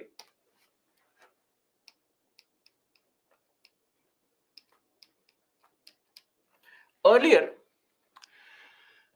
split in a party was allowed. Split was allowed. What is split? If few members of a party leave the party together, not one, few people leave the party together. This means if at least 1/3 of the legislators leave the party together and form a new party only, those MPs or MLAs, MLCs will not be disqualified. Are you clear? This was there earlier. Now, this split has become merger, and this 1/3 has become 2/3. So, and this was done via 91st Amendment Act 2003. Now, please understand and hear me patiently. If a member of the House shall not be disqualified, where his or her original political party merges with another. Are you able to understand? Merges. And how many people have to merge? At least 2/3 legislators have to merge. So if a small part of a party, let's say Shiv Sena, for example, if a small group breaks away from Shiv Sena and merges with BJP, then they will not be disqualified. But that small group should be at least 2/3 of the total number of MPs or MLAs of the assembly. And the remaining people who are a part of original party only, they also are not disqualified. So a member of the House shall not be disqualified where his or her original party merges with another political party, and either he or she has become member of such new political party formed after merger, or has not accepted the merger and has remained the part of the original party. So people of Shiv Sena, some MPs left Shiv Sena and merged with BJP. That is allowed. Others who left were left behind. They also are okay. Nobody disqualified. Clear? This is allowed. But members of Shiv Sena, they left Shiv Sena and formed a new party of their own. Split. That is not allowed right now. I hope this point is clear. Split is not allowed. Merger is allowed. So when you leave your party as a group, you have to join some other party. 2/3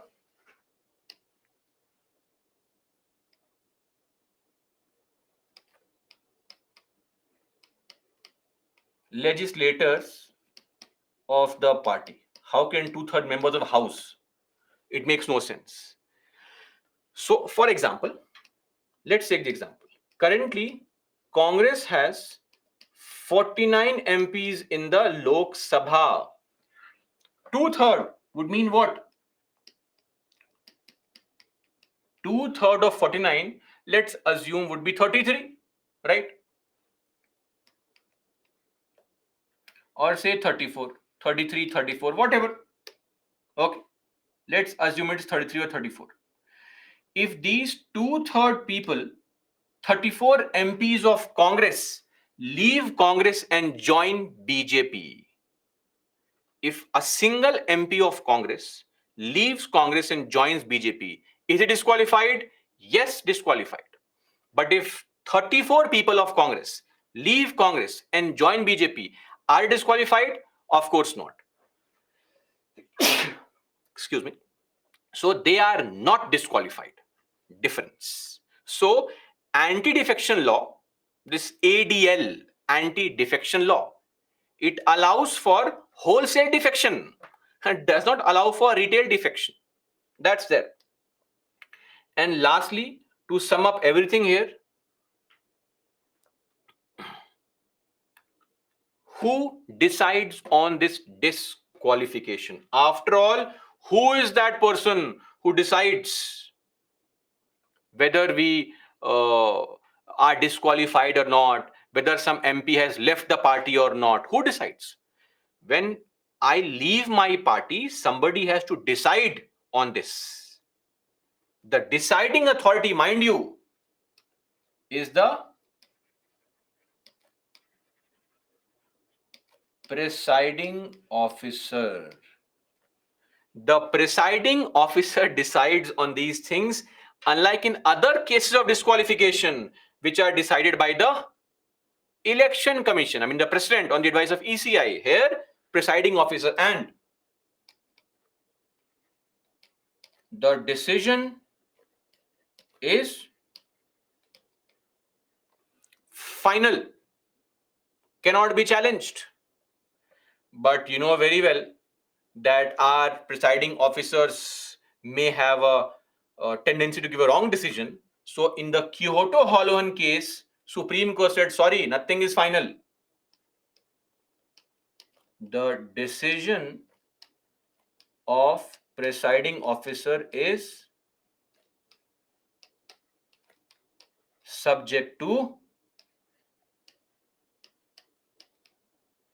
judicial review. So, since 1992,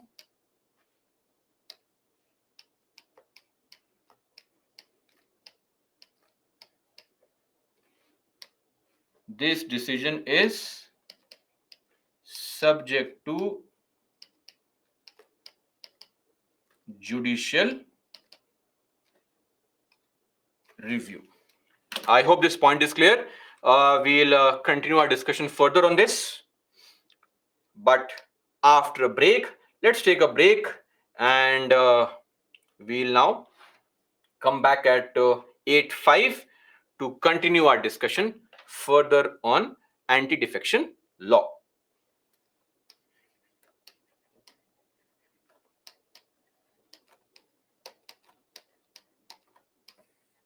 Break, please.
Welcome back, guys.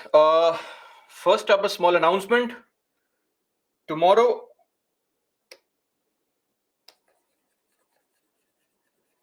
is a holiday. No classes tomorrow, right? So please enjoy tomorrow's leave.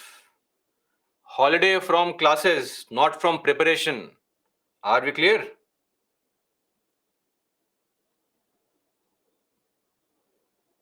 So yes, Eid Mubarak in advance to all those people who are celebrating tomorrow, and for others who are not celebrating, right? Please study. And for those who are celebrating, celebrate and study. Eventually, studying is a part and parcel of your life now. Are we clear on this? Okay, enough. Calm down now. Enjoy your celebration after the class. Right now, let's come back.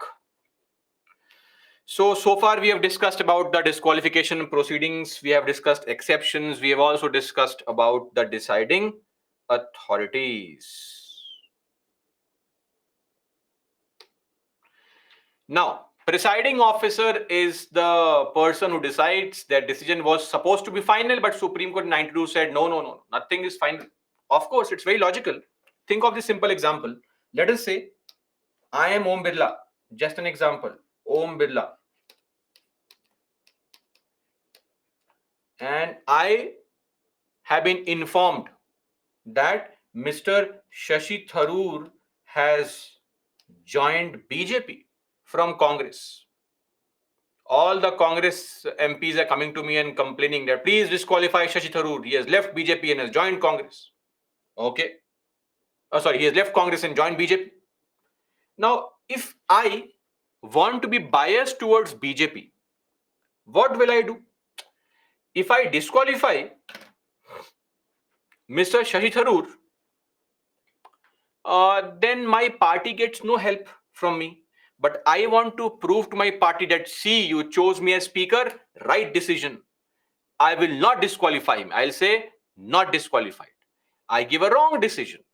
Of course, decisions of the presiding officer can be challenged in the Supreme Court. Of course, on the High Courts, they can be challenged. But the problem here is, if I, Om Birla, still want to help my party BJP, what will I do now? I know very well, if Congress comes to me and says, Mr. Tharoor has left Congress, joined BJP, disqualify him. If I don't disqualify him, Supreme Court will cancel my order and say disqualified. If I disqualify him, my party gets no help. How will I show my love towards my party? What can I do? Simple. In your UPSC prelims examination, if you don't study, you fail in the exam. People will scold you. Your parents will scold you. What's the best way out? To escape all the scolding and still act in the same confident manner. Because if you fail in prelims, you lose that also, that feeling that, oh, I could not clear prelims. How to enjoy both? Escape the scrutiny of failing in prelims and also scolding of parents. Don't sit for prelims only. No exam, no failure. Best possible life, right? So if you want to truly always be successful, don't try anything. No, that's not meant for some motivation, okay? Please sit for the exam and clear the examination. That exact same thing happens for speaker also. My decisions, if they are wrong, can be challenged in Supreme Court. What if I don't take a decision only? What will you challenge? Because for the presiding officer, no time limit.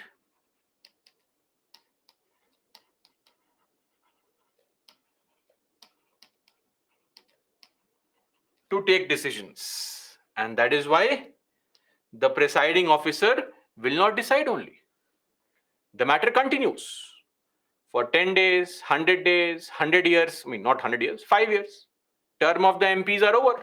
New Lok Sabha officially shifted to the party. That's it. This is the biggest loophole in the ADL. ADL stands for Anti Defection Law. The biggest loophole, that there is no time limit fixed for the presiding officer to decide. This is there. So, in fact, this issue did come up once in the case of Manipur. So,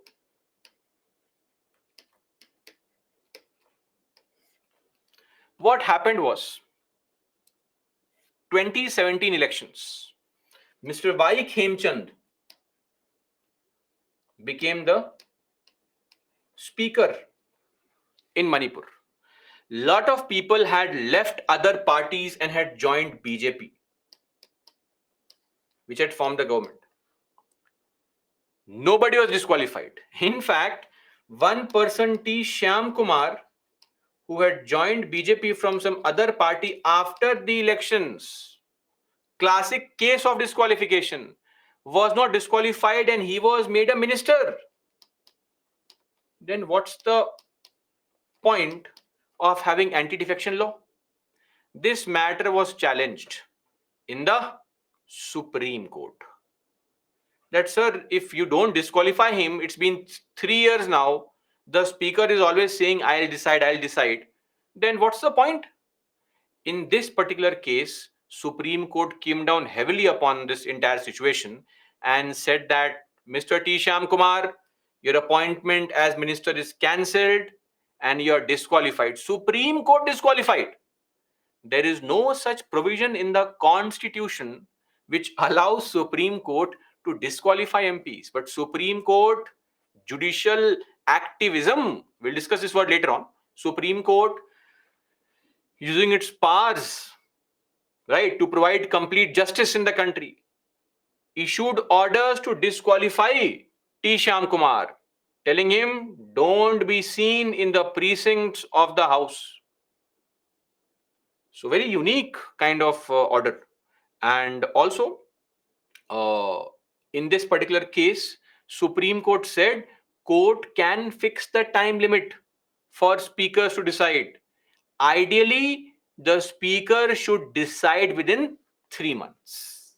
This judgment has come, though it is largely not in practice, because in the Kesham Meghchandra Singh case 2020, Supreme Court has said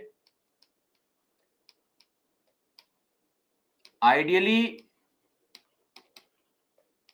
decide in 3 months, but they have attached a small caveat to it. What? If there is no exceptional situation, then decide in 3 months only.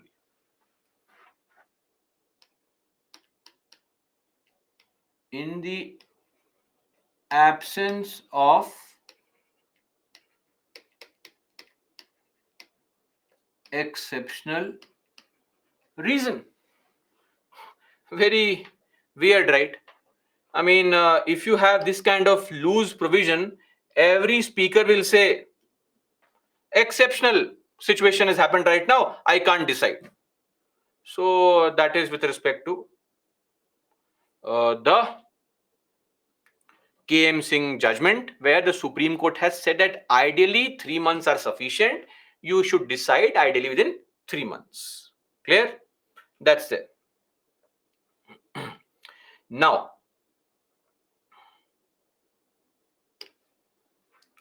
coming to a very good example of what is happening in West Bengal. In the state of West Bengal, we have Biman Banerjee, who is a speaker, right?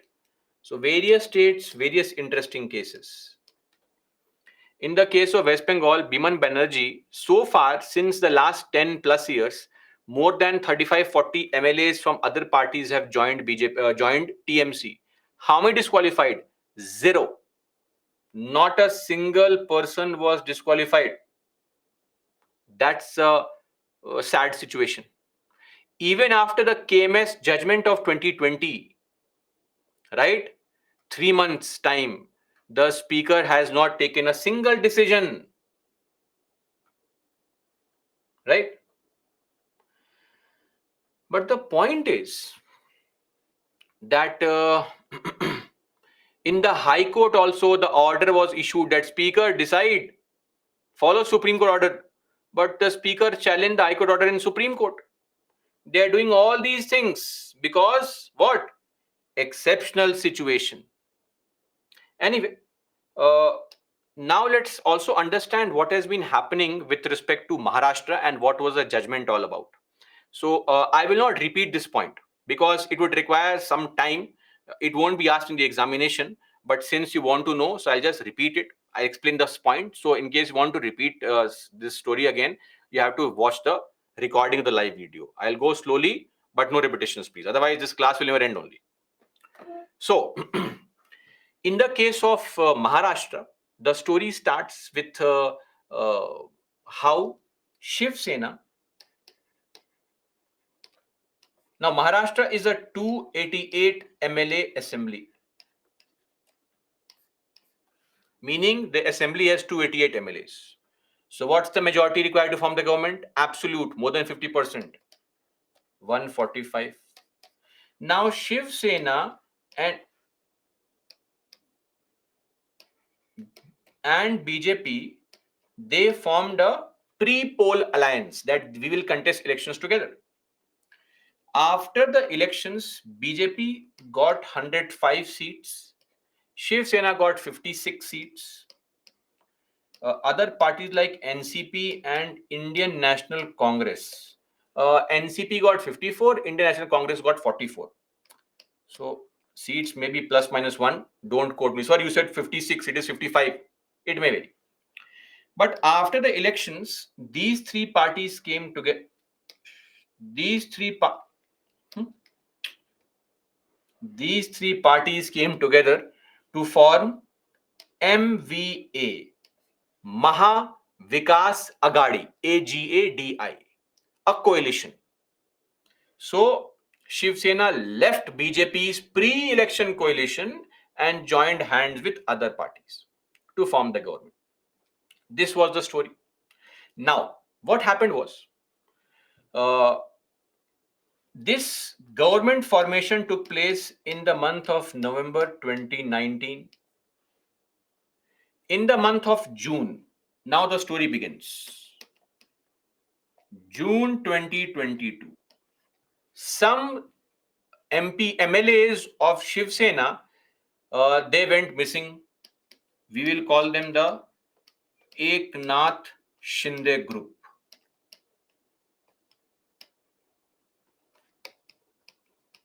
ES. The other group was the Uddhav Thackeray group, UT group. Now, Eknath Shinde group went missing. Now, that story of how these people, MLAs, went to Surat first, then to Assam second, we can't keep a track of all this nonsense. It's of no concern to us. But in short, some of these MLAs said that we don't want to join BJP. We don't want to be a part of this Maha Vikas Agadi. We hate this. So there was a, you can say, a split in the Shiv Sena. Eknath Shinde, Uddhav Thackeray. Split, not allowed. But the problem was, both these parties started claiming that what split? There is no split. I am the real Shiv Sena. So Eknath Shinde with his 40 MLAs, Uddhav Thackeray with his own 16-17 MLAs, both of them started claiming that I am the real Shiv Sena. I am the real boss. Clear? Anyway, so once this happened, Uddhav Thackeray's group issued disqualification notice to the members who were trying to escape and run away. Clear? There was no speaker because there was no speaker in the assembly, so deputy speaker was acting as a speaker. When the deputy speaker was acting as a speaker, he issued a notice that please give reasons, we'll disqualify you. Where have you gone? Under anti-defection law, you have defected. Now, the Eknath Shinde group approached the governor. Firstly, Eknath Shinde group did what? They gave notice for the removal of deputy speaker. So what happens is, there's a very old judgment of Supreme Court That judgment is called the Nabam Rabia case. Judgment not important. Anyway, the judgment is pending in the court now. That judgment is called the Nabam Rabia case. In that particular judgment, Supreme Court has said that once a notice seeking the removal of speaker has been issued, the power of speaker is frozen. So if you initiate a removal proceeding against the speaker, then the speaker cannot issue disqualification against a member. This is a very poor judgment, because if any MP is then being disqualified or MLA disqualified, they can simply issue a notice for speaker's removal. That can be misused. Anyway, this Nabam Rabia judgment is now pending in front of a 7-judge bench in the Supreme Court. So we have reached the story where Eknath Shinde group, the MLAs, issued notice that we want to remove the deputy speaker only. Okay, fair enough. In the meantime, the Eknath Shinde group approached the governor that we are withdrawing the support from Maha Vikas Aghadi. We are not interested in this coalition. We don't want this coalition. So one party has come to the governor saying that we don't want this coalition. Governor said, okay, we'll go for a floor test, confidence motion. Ask the MVA to prove its confidence. A date was fixed. Now Uddhav Thackeray group went to Supreme Court. Now, how can you fix a date for floor test? There is no floor test required. Why? No floor test needed. Because we have never told we are the real Shiv Sena. Have we told the governor that it should be, we don't like the coalition? Who are these people to tell? Now the fight, who is the real Shiv Sena? Anyway, the Supreme Court said, sorry, Uddhav Thackeray, floor test has to go on, governor will decide. So Uddhav Thackeray resigned, saying nonsense, and he resigned. No floor test happened. And the Eknath Shinde group, they claiming as the real Shiv Sena, no split, no merger. Are you able to understand? There's no merger. Eknath Shinde group, claiming to be the real Shiv Sena, joined hands with 106 BJP MLAs by then, and some other 21 people to form a large group of 167 people who now run the government of Maharashtra. Okay. In the meantime, Election Commission was approached by both Uddhav Thackeray and Eknath Shinde that we are the real Shiv Sena. We are the real Shiv Sena. ECI finally said that Uddhav Thackeray, sorry, but Eknath Shinde is the real Shiv Sena, and issued the name Shiv Sena and the symbol to Eknath Shinde. The matter was pending in the court, right? Supreme Court's judgment came recently. Supreme Court number 1 said, who is the real Shiv Sena? Supreme Court did not answer this question, avoided it. So they also have not solved the problem, frankly. They have escaped this. Let the speaker decide on matters of disqualification. So as of now, the speaker will decide on the disqualification notice. Remember that deputy speaker had issued a disqualification notice against some MLAs, 16 MLAs who had fled initially. So that now the speaker will decide. And then if the speaker decides wrongfully, you can come to court and review it. Secondly, yes, Supreme Court said, Governor, you had no valid reason to go for a floor test. What was the reason? Some MPs have come to you and they are saying, we don't want to be a part of this. Have the MPs formally given you a reason collectively? No. So today some MLA, sorry, not MP, MLA. So some MLA today comes to a governor and says, I don't like this government. Let's go for a floor test. You can't have floor test based on this. There should be some logic behind it, right? So the governor's behavior was questioned by the Supreme Court.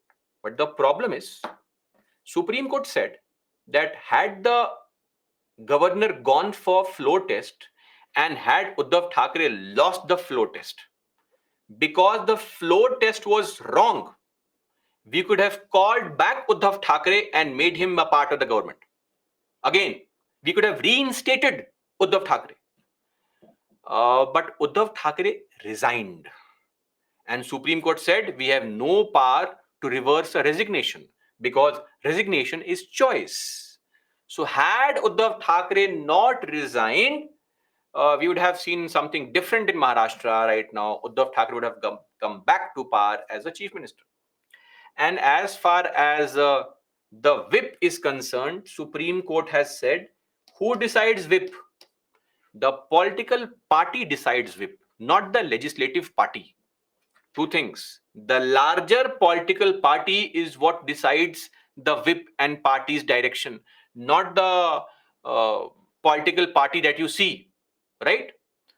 Which is a part of the legislature, not the legislative party. Though this is slightly different from the typical Westminster system. So in UK, in their parliamentary system, where you have the concept of whip, after elections, the elected legislators are the ones who decide and define the party's path and direction. But Supreme Court said no, no, no. Who are these MPs? Who are these MLAs? These are, after all, members of a party only. The party collectively chose these people and gave them ticket to contest. So the party is the real boss. Who controls the party is the real boss. So Uddhav Thackeray, who controls the political party, should be the real boss in terms of deciding uh, whip. So basically, the Supreme Court said political party decides the whip, not the legislative party. So this is currently the situation. The matter is still lying hanging. Why? The matter is lying hanging because what? The speaker has to decide on the issue of notice of disqualification. Clear? That's it. This is with respect to the current situation in Shiv Sena. Now, two things. I hope that's why I started our discussion with the legislative party concept. So you know what is legislative party. Okay.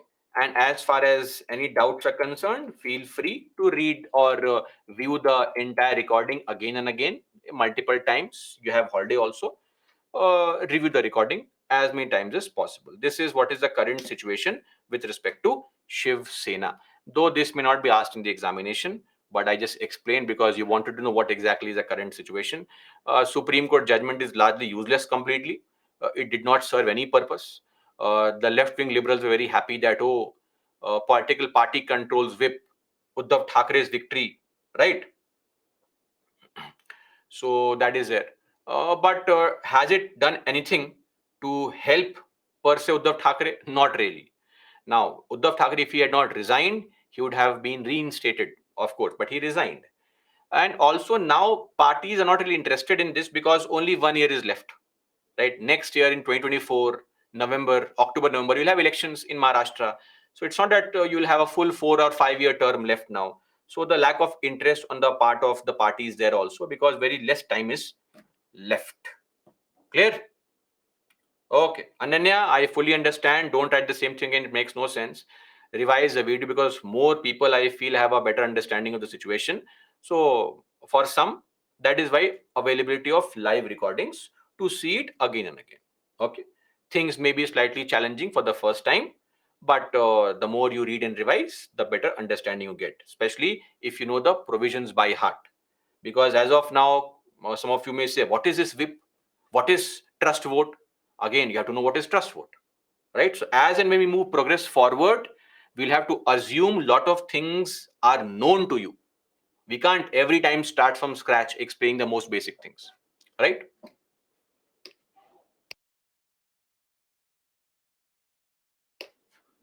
So that's there. Anyway,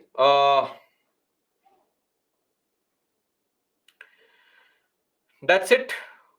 See, Jyoti, flow test. Yesterday we had discussed trust vote. Confidence motion, trust vote, flow test all mean the same thing. Refer to yesterday's lecture.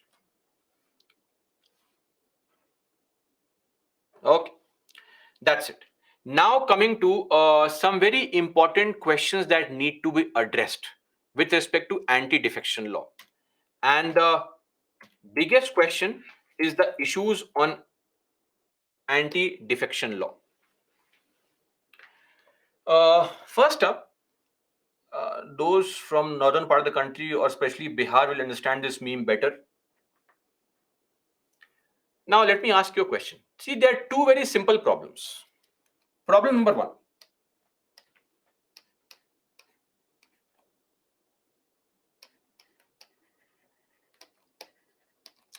Presiding officer has no time limit to decide. Legally, there is no time limit. Even right now, it's some Supreme Court judgment, which is not a law, right? And that too, it's an ideal 3-month time frame. No time limit is there. That's a big problem, a big loophole. So our first step for rectification should be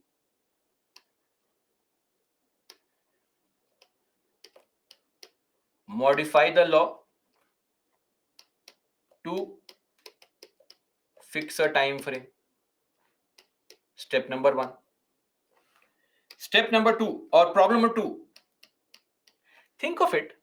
I mean, for all other matters of disqualification, the president decides on the opinion of Election Commission of India. Why are they giving this power to the presiding officer uselessly? When we know very well that as of now, there's a huge problem with respect to his independence. So,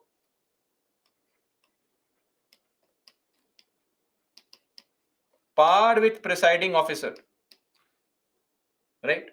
Whose role and conduct is under scrutiny because of biasness.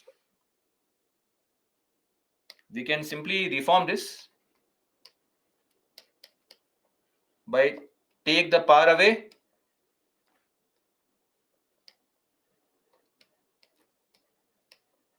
and give to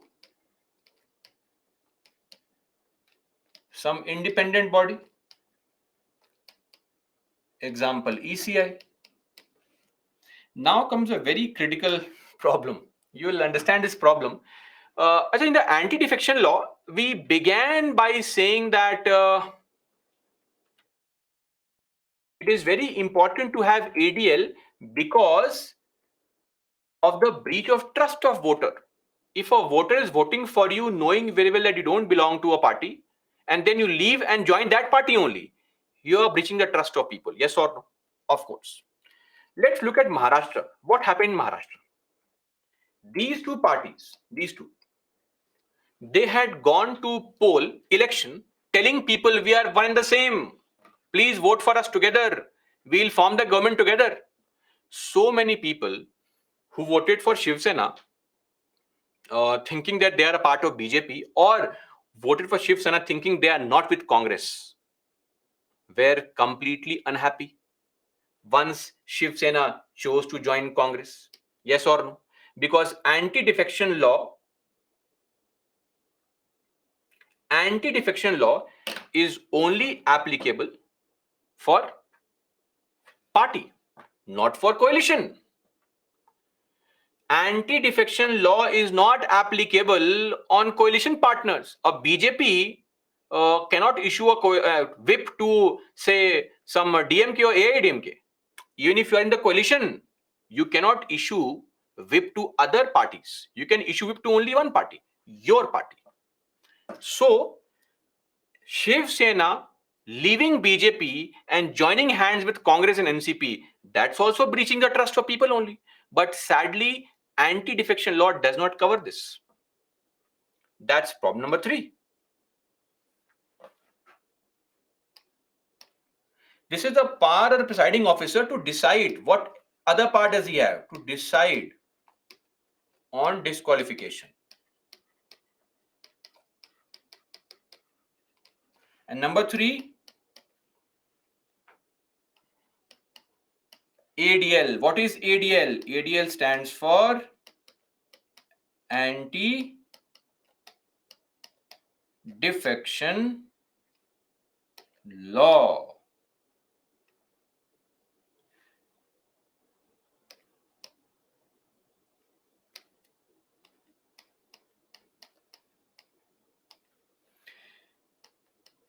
ADL does not apply to coalition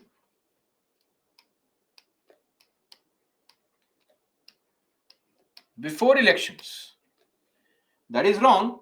We need to cover them also. Modify the law.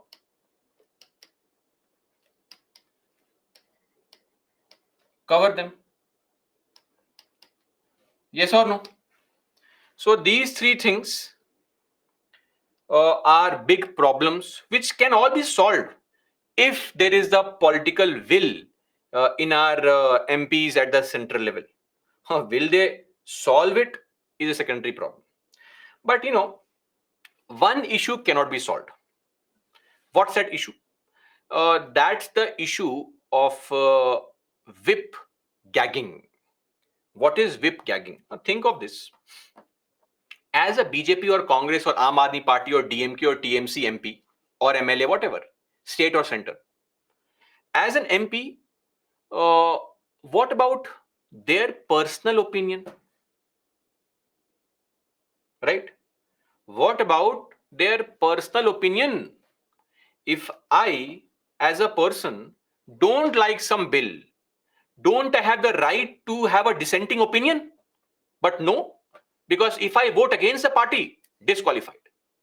So sometimes it may not always be the case. It may not always be the case that I want to join some other party only deliberately. Sometimes I may not like my party stand on something, right? What happens then?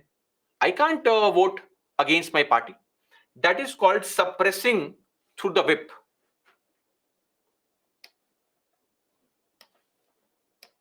One more issue.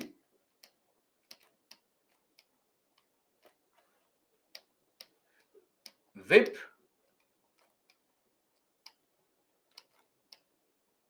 gagging. What is gagging?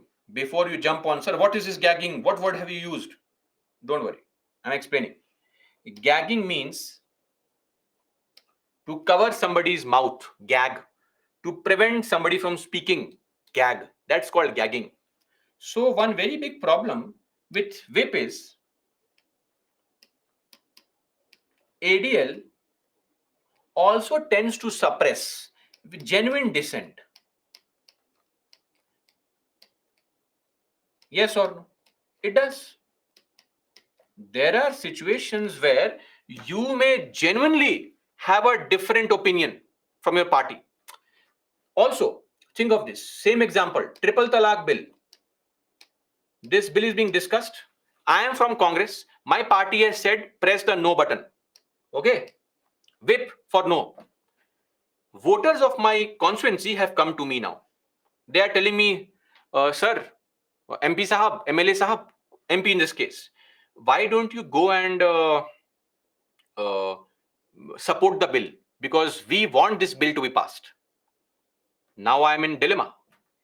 If I follow my voters and press yes, I'm disqualified. If I press the button, right, and press no, I am disobeying my voters. What do I do? So it also prevents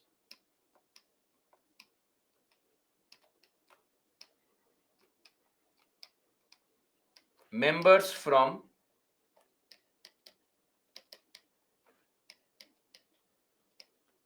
faithfully representing interest of their constituencies. Voters' interest. And lastly, of course, where is the member is now a robot. Like a robot, you come there, what button to press? What is the whip's order? Whip has said yes, okay, I'll come there. Yes. Like a robot, you come and press yes. I have no interest in knowing what is a topic. Why should I read the bill also? Whip, what's the whip's message? No, press no.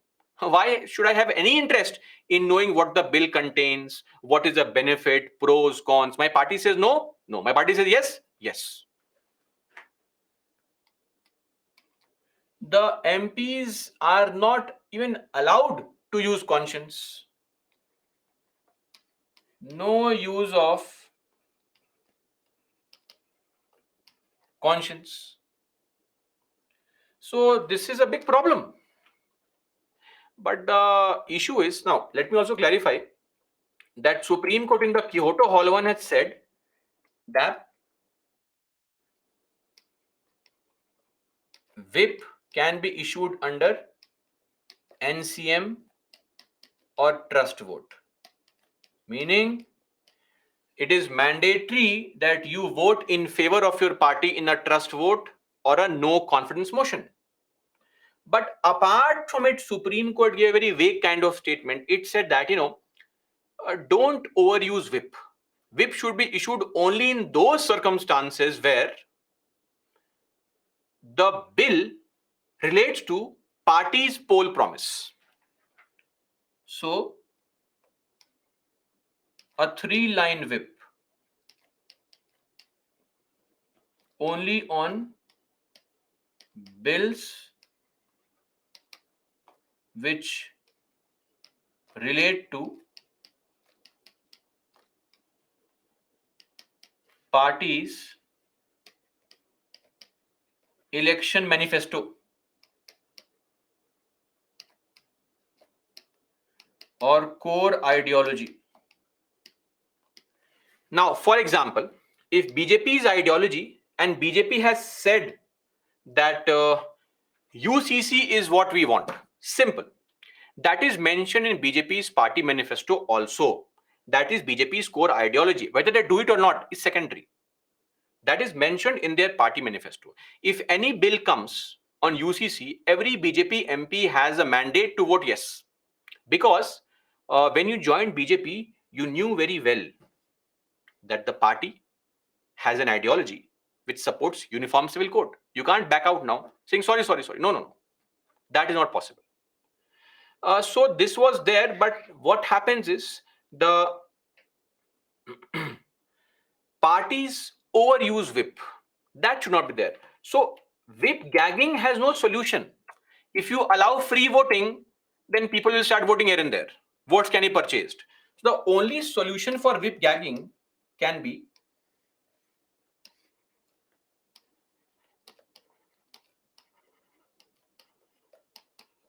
minimize the use of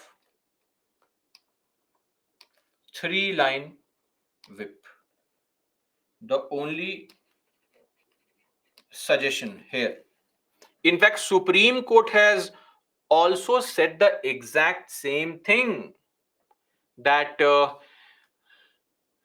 advantage of anti-defection law is, to keep a check on corruption and such behavior. The challenge of anti-defection law, the whip, is that the MPs are not able to exercise their conscience, right? Their mind freely. Even the honest and genuine dissenters in a party, they are suffering. But the pros outweigh the cons, and hence we need to have what? We need to have anti-defection law. But yes, whip's use can be minimized. But again, it comes back to the same point: which party is going to take the initiative to incorporate all these changes, right? So that is again best left for our political parties to decide. This is the issues, these are the ways to fix these issues. That's it. We are done with anti-defection law, and we are done with the topic parliament. Solve this very, very difficult question. I'll not give you 45 seconds, just 30 seconds. Please mark the answer. Asked twice in the examination.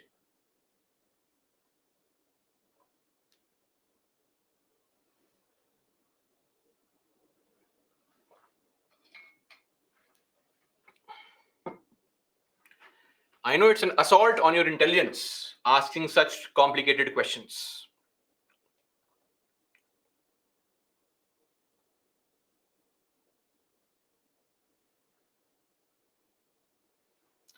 Some of our aspirants did mark some other answer. But of course, D, 10th schedule is the right answer for this question. Moving on, a question asked last year only.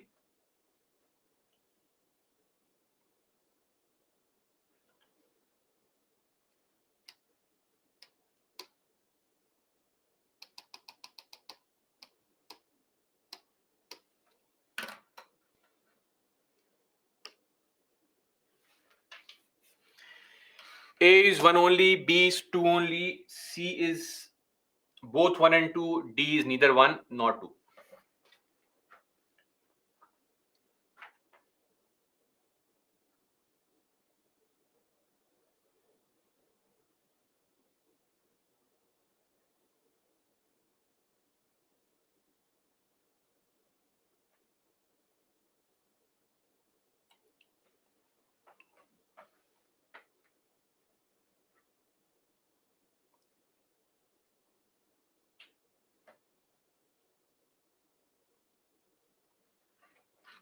Okay, great. A lot of you mark this correct. The law specifies that a nominated legislator cannot join any party within 6 months. In fact, they can join a party within 6 months. They cannot after 6 months. So, one is wrong. The law does not provide any time frame within which the presiding officer must decide. That's a big problem here. 2 is correct. B, 2 only. Solve this question. Came in 2020. Oh, poll.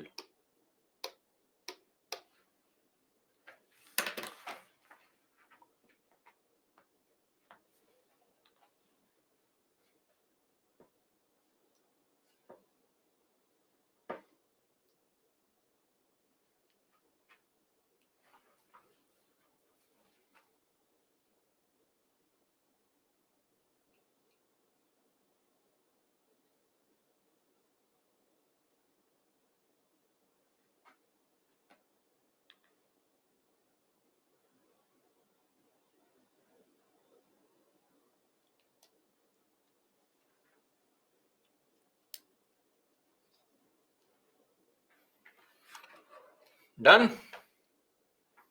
Okay, a lot of you mark this correct.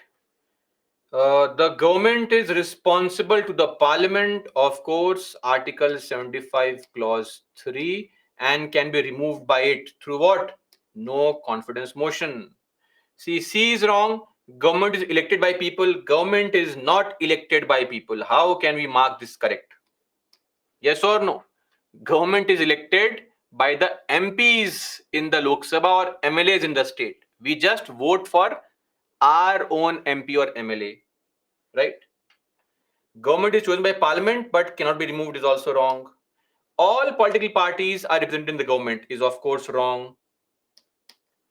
Somebody says, sir, why C is wrong? C is wrong because government cannot be government is not elected by people. We elect MPs. Basic understanding.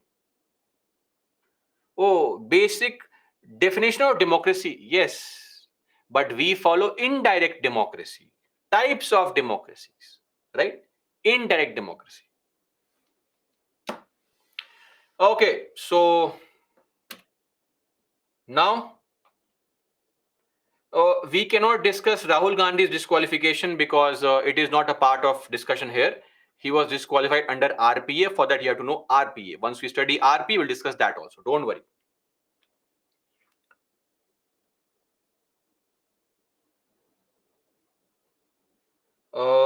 Now look at this question asked in 2019. Individual parliamentarians' role as the national lawmaker is on a decline, which in turn has adversely impacted the quality of debates and their outcome. Discuss. How has the individual MP's role declined? They are not discussing too much, debates not happening. Tell me, what are the problems? Why are debates not happening? Ah, enough. First point is whip. Tell me something else. Don't say whip. I have mentioned ADL. Tell me some other problems.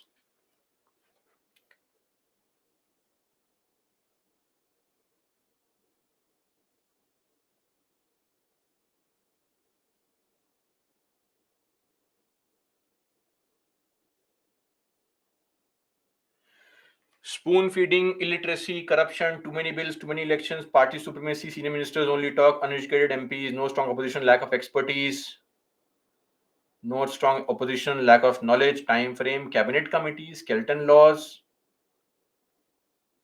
attendance. Don't write whip and all, it's done. Write something else. Ordinance, weak opposition, MP with criminal background, lack of knowledge. Okay, fair enough. Lot of points. For example,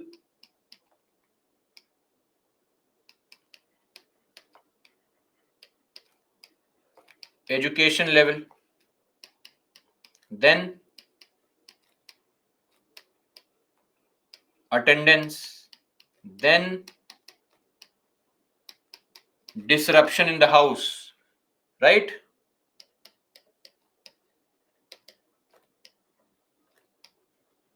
Biased role of presiding officers,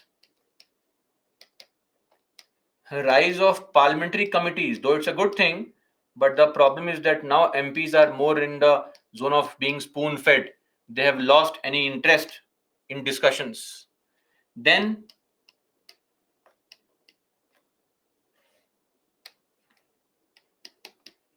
technicality of governance. We have found that governance is becoming very technical, right?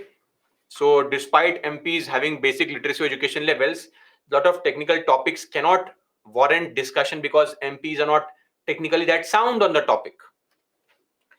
Then of course, ordinances, yes or no? A huge problem is ordinances. We have so many ordinances being promulgated uh, that also make it a problem for our MPs to discuss. Then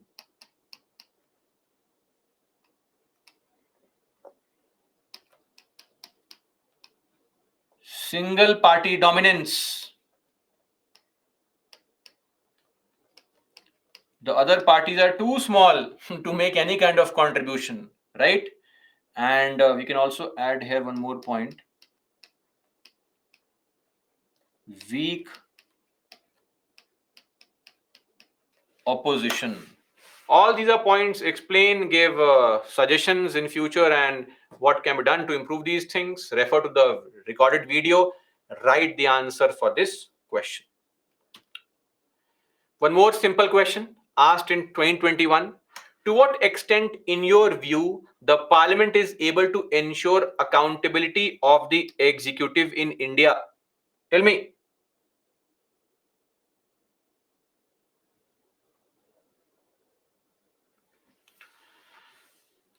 Parliament. How can parliament ensure accountability? Firstly, tell me what are the tools of accountability. Then only can we discuss.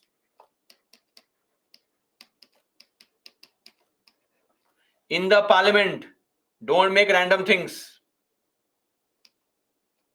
Of course, all the parliamentary proceedings like question hour and 0 hour, then the motions like adjournment motion, censure motion,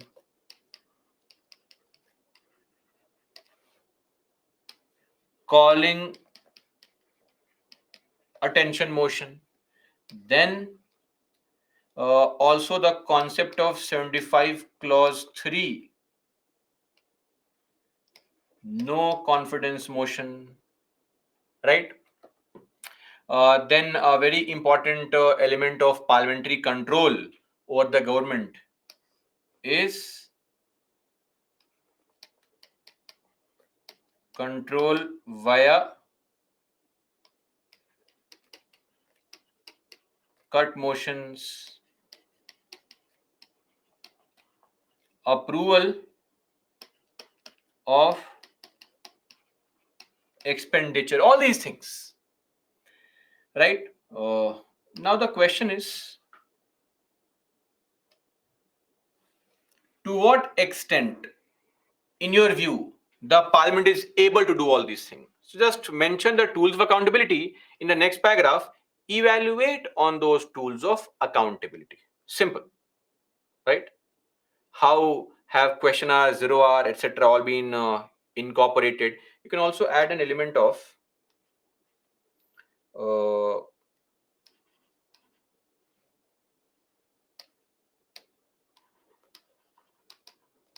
parliamentary committees. You can also add a line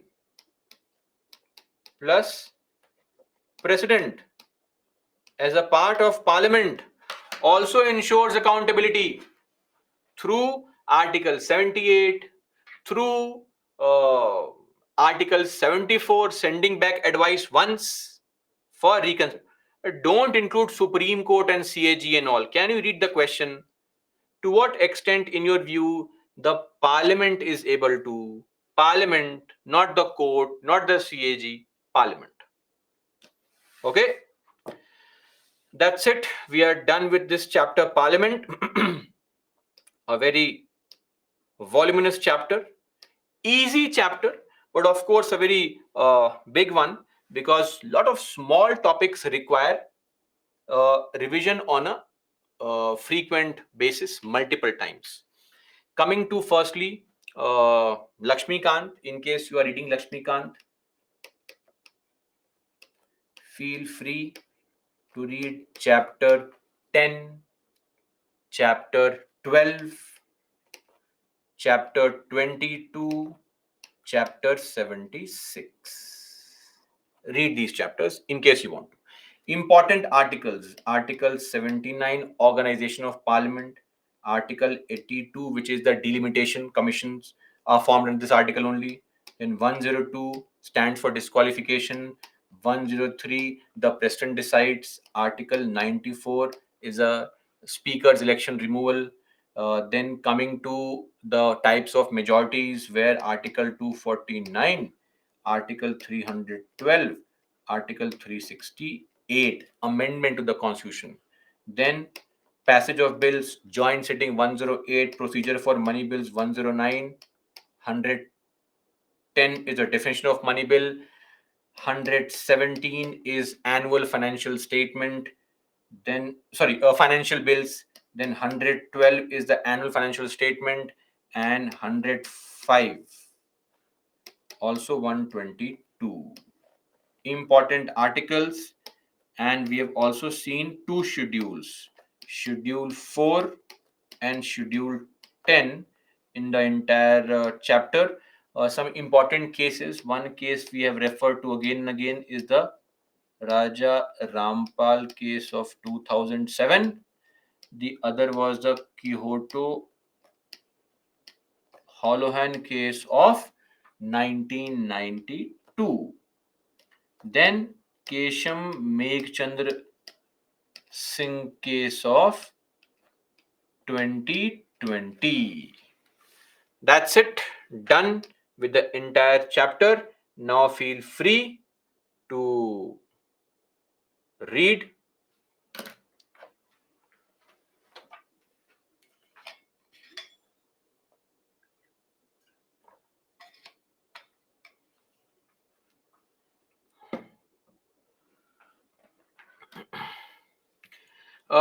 Rupesh, nothing much needs to be done. Don't overthink on these words. Just explain. This entire word is explain only. Explain. Okay? Nirbhaya, what is Article 117? Only God knows what is Article 117. I have no idea. It's for you to tell me now what is Article 117. Right? Please revise. Go to the types of bills. You will find a topic there, and you'll be surprised and amazed that it is mentioned Article 117 there. Let this be a surprise for you. Once you refer there, you will find two mentions, Article 117, Clause 1 and Clause 3. That is what is Article 117. Kishan, education level is a limitation. Who is saying that state is not responsible? There are two unrelated points, randomly mentioning any kind of point, thinking it's an amazing point I have made. Derive a relationship also. Nexus has to be there. The question says, what are the reasons? Right? I mentioned parliamentary committees also. Is parliamentary committees a bad thing? Of course not. But because of parliamentary committees, we also have seen the MPs getting less involved in debates. Similarly, education level. Yes, the state is responsible. Of course. If till date people are still illiterate, it's a government's problem also. But that does not mean that it is not a reason, right? Learn to differentiate. Important Article 88. How sweet. Article 88 was already discussed in the chapter Attorney General of India. It was mentioned as an important article there only. So, done already.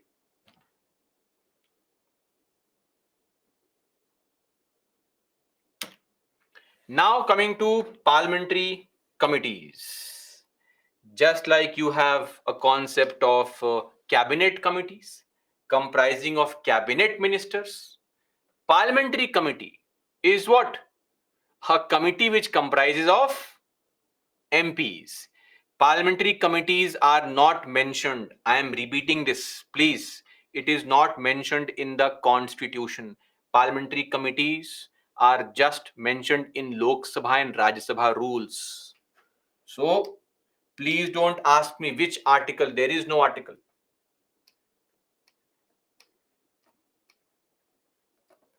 Lok Sabha rules. Rule 253, Chapter 26 talks about parliamentary committees. A parliamentary committee is a group of MPs appointed by one house or both the houses together to undertake certain specified tasks. That's called a parliamentary committee. Now, what is, look at this parliamentary committee meeting going on. Various MPs from various parties, BJP, Congress, Aam Aadmi Party, DMK, TMC, YSR Congress, BJD, JDU, all such parties. Their MPs will sit and discuss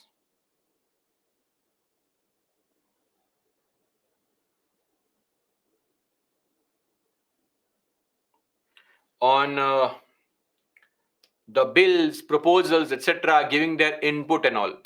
So, parliamentary committee is appointed or elected by the House or nominated by the Speaker or Chairman. Number one. Number two, they work under the control of the Speaker or Chairman. Number three, they present their report to the House or the Speaker or Chairman. And number four, they're given an office. Secretariat means an administrative office. One or two rooms are given to them. Their photocopy machine is there, A4 sheet is there, pen, paper, all these things are there for the day-to-day functioning.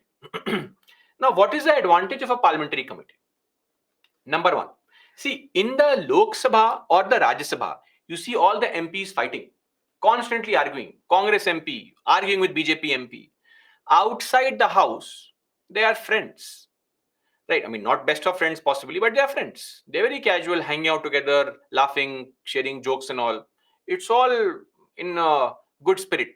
But inside the parliament, they perform a role of questioning the government. So they have to be very alert, attentive, and question the government.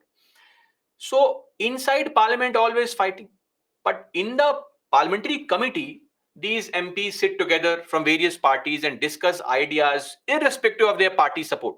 So no party bias is there, right? Even if I am from BJP, I can criticize the BJP's budget, BJP's bill. If I am from Congress, I can support the BJP's bill, no problem. So it's free from party bias that you see normally inside the house, right? Free from party bias. First point. Second, of course, is ensures accountability.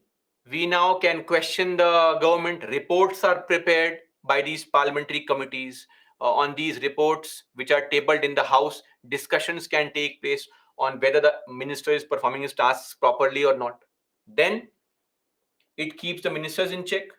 So ministers, when reports are made on their bill or the functioning of their own ministry or department, these reports are tabled in the House.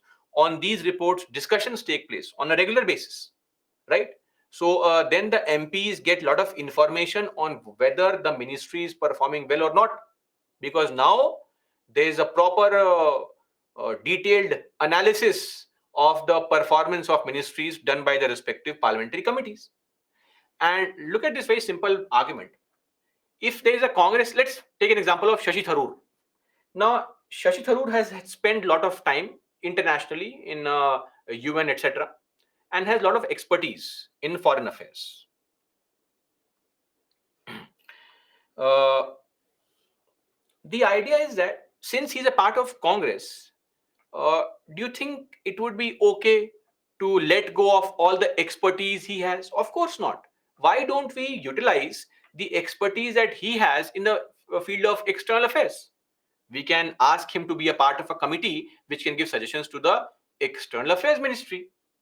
So the same thing goes for various MPs. Various MPs could be experts in multiple things. And when that expertise happens, the idea is that uh, why should the government and the country be deprived of the expertise of ministers, of MPs who may be experts in various fields? That's why expertise of MPs can be obtained comprehensively uh, in these parliamentary committees. Clear?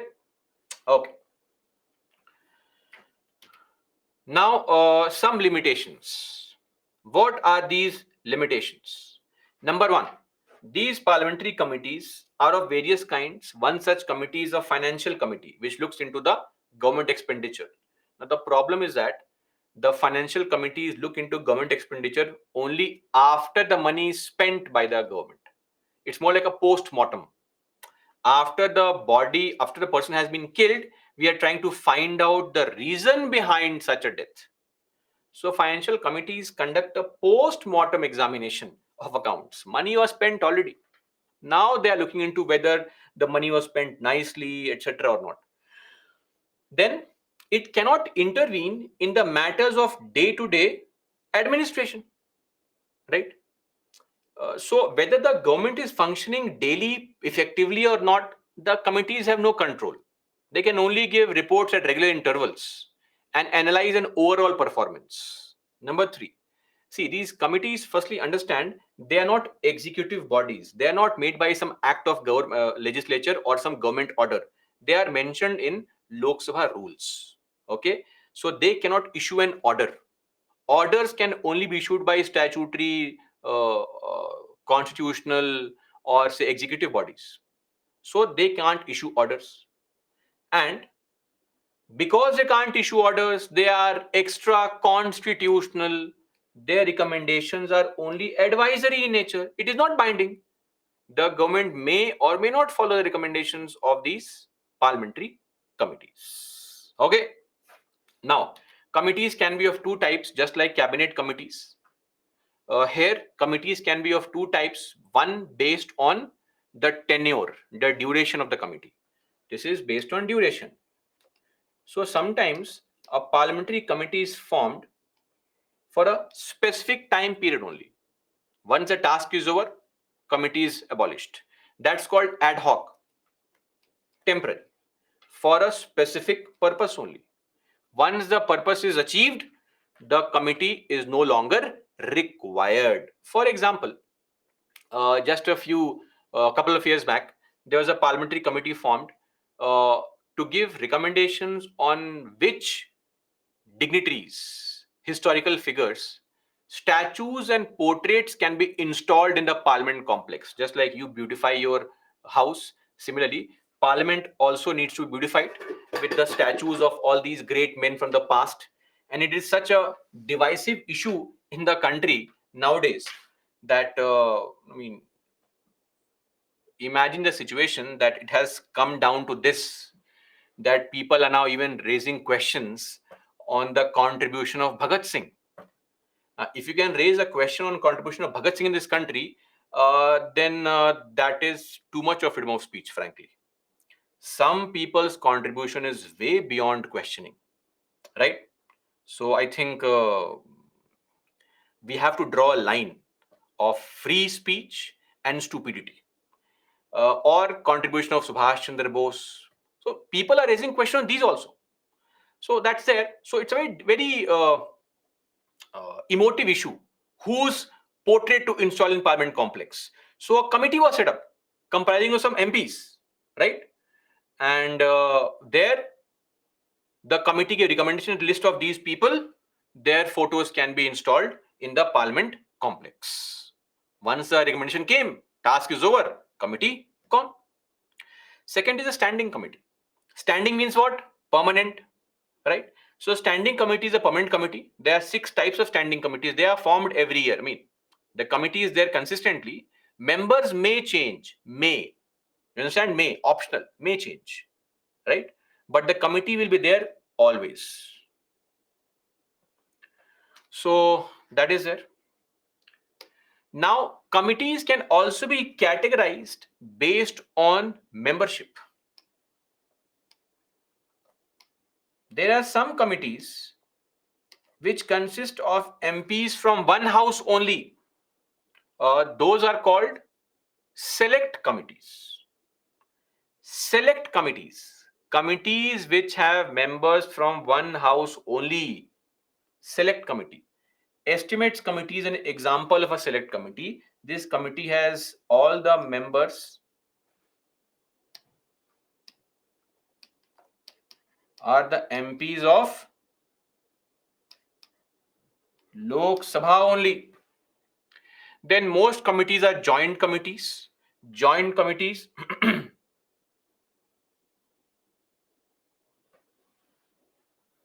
consist of members of both the houses. So PAC, DRSC, PAC will study shortly. The Public Accounts Committee or the Committee on Public Accounts. It has members from both the houses, 15 from Lok Sabha, 7 from Rajya Sabha. Right? So joint committee. Select, one house only, joint, both the houses. Then standing committees. So these are the 6 types of standing committees. We said there are 6 categories. These are the 6 categories of standing committees. Now you will find these standing committees in your book Lakshmikant.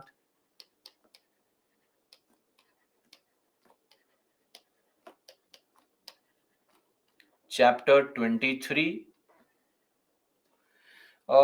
These categories of committees are not really important. You can skip these. 2.23.8 onwards may be skipped. Let me write may skip. The first 2 committees are important, others not really important, right? So can a question be asked in mains? No. Prelims? Possible. It is possible.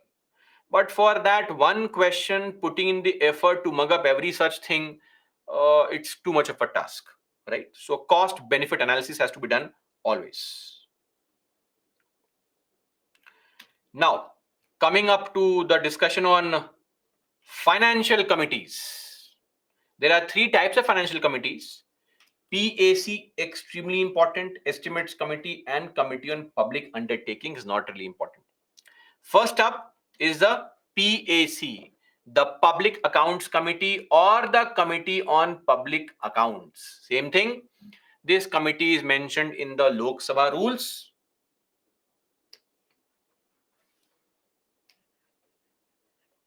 Rule number 308, Lok Sabha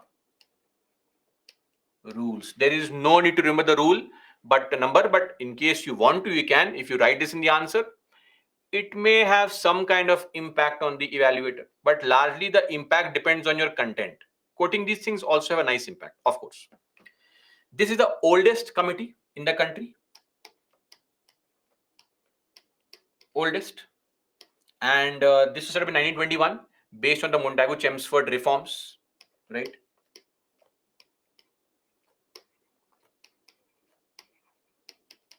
So when I say this is the oldest committee, of course, at the same time, we also had the setting up of the estimates committee, but this PAC was set up before estimates committee. Now, the PAC comprises of members from the Lok Sabha and Rajya Sabha. 15 members from Lok Sabha, 7 from Rajya Sabha. Now, originally, this committee did not have members from Rajya Sabha. Members of Rajya Sabha have been there only since 1955. Okay, since 1955. One more thing, the tenure of members is 1 year, and they are elected indirectly from amongst the members only, and the process is proportional representation via proportional representation, meaning every party has some members in the PAC. Now, smaller parties may not have any member, but larger parties have same members based on the proportion that they are in the Lok Sabha or the Rajya Sabha. Then, the chairperson of this committee is appointed by the speaker, not the chairman of Rajya Sabha, the speaker in the Lok Sabha. And this chairperson, as a matter of convention, since 1967, is from the opposition party. So this chairperson belongs to opposition party. So currently Adhir Ranjan Chaudhary is the chairperson of the what? PAC. Okay. Now, what are the functions that they perform largely? See, so far the PAC has submitted over 1600 reports in the parliament, right? Their function basically is to examine the government's expenditure record. So, examine the appropriation account and the finance accounts of the union government. Appropriation, withdrawal of money, all the accounts through which money was taken out of CFI, all the accounts where money came into CFI, those accounts are evaluated after the money spent, and examine the audit report of CAG. So there's the body called CAG, Comptroller and Auditor General. This person is head of a team called IAAD, Indian Audit and Accounts Department. It is also a list. It is also a service in the list of your UPSC services called IAAS, Indian Audit and Accounts Services. Their task is to evaluate government expenditure. Once the CAG prepares the report is given to the president, because every constitutional body will submit the report to the president. Then the president will table the report in the parliament. Then the parliament will send the report to the PAC. The PAC will look into the report, get help from CAG, and simplify the report, which will then be given to the parliament that now discuss, see what the government has been doing in the last 1 year, wasting money like this. That's what they do. So we say that the CAG is the friend, philosopher, and guide to the PAC. The CAG acts as a friend, philosopher, and guide to the PAC. Now, what exactly is the purpose of PAC? Two things. Number one, so PAC's task is to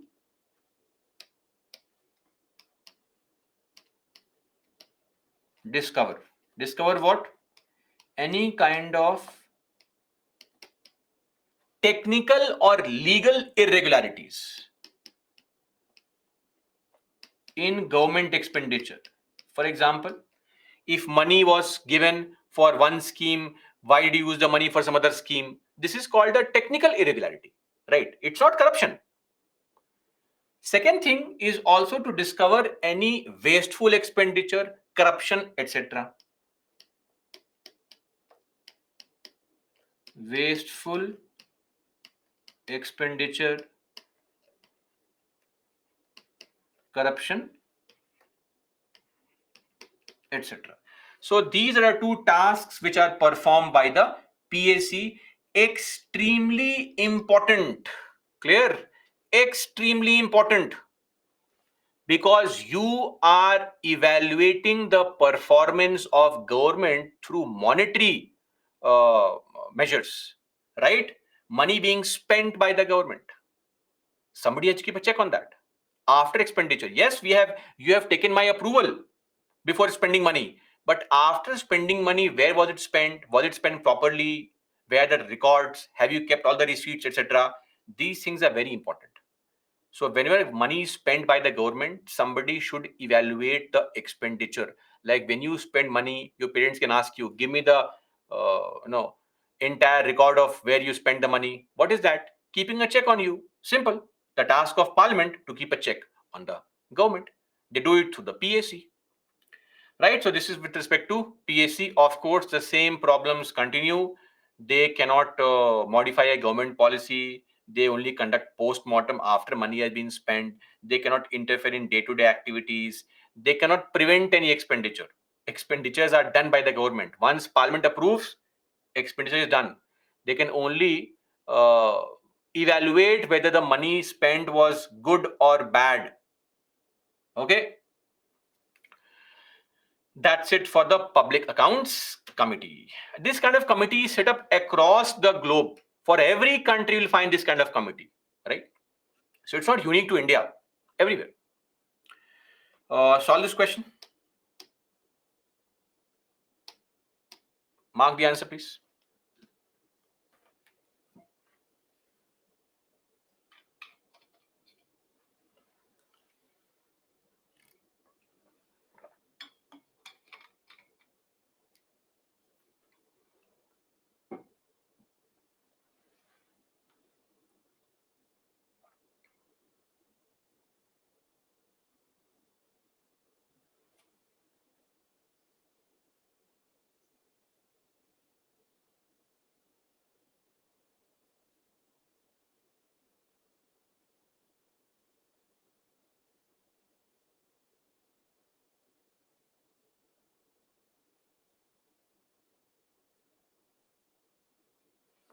Okay, easy question. Chairman of the PAC is appointed by the Speaker of the Lok Sabha is of course correct.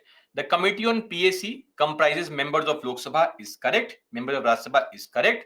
Few eminent persons of industry and trade. Nonsense. This is wrong. Okay, so 2 is wrong. Hence, A1 only is the right answer. That's it.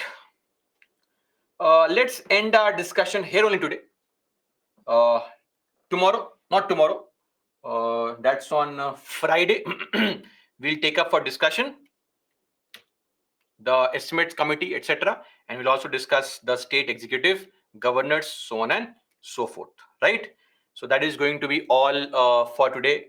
For me, guys, that's all for this class. Jai Hind. And yes, just to summarize on what exactly is the target for you for tomorrow. Tomorrow is holiday, no class. So please don't just waste time. First thing, number 1, monthly magazine has to be read. Now, see, this monthly magazine should be read only by those people who are preparing for 2024. For 25 onwards, you can skip the monthly magazine. Simple. Okay. Number 2, read Kurukshetra now. 2 articles. The gist of Kurukshetra can be downloaded from Baiju's website. Read the first 2 articles. That is for tomorrow, today. Of course, revision. Next, read the editorials and the book Political Theory.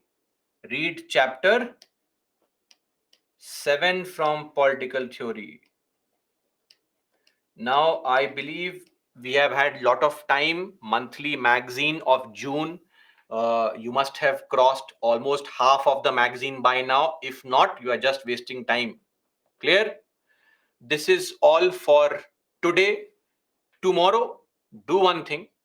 Tomorrow, since you have the entire day free, focus. Monthly magazine must be followed every day. Okay, every day, irrespective of what you do. I don't care. Monthly magazine. Tomorrow, focus more on revising the entire polity slides that have been taught to you so far. So please try to do that. Revising polity tomorrow. Invest some time into it.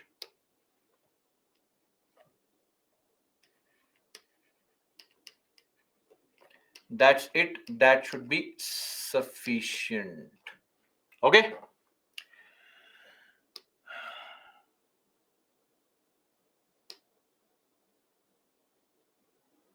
And yes, the leaderboard needs to be shown. Show the leaderboard. Kirtana and Shamil Naz continue to be at the first rank. Siddharath, Fani Suhas Tulsi, Krishna, Janvi Upadhyay, Gautam, Anushka, Raghav, and Kambapati Ravi Verma at 9. Then others follow with 8 correct. Okay.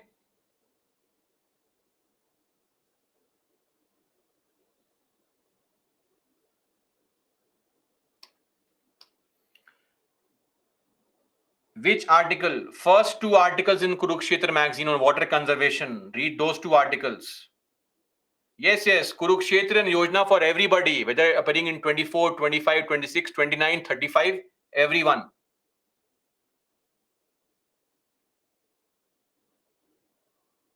Gyan, no step can be taken here because the difference in population is vast.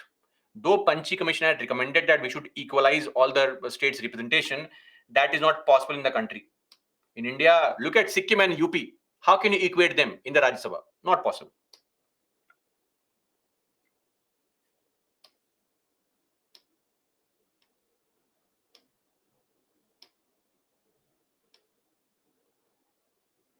Revise.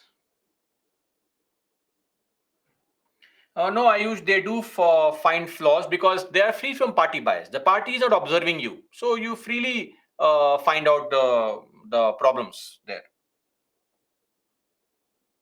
Rishabh, not important. Forums and groups not important. Yes, Palak, reading the editorials is very important. Either Hindu or Indian Express.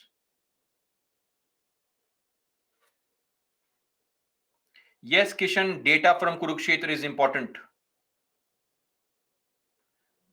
Arjun, I would leave that up to you to decide. Focus on studying. That is more important. From here, there, anywhere, it's your choice, but study.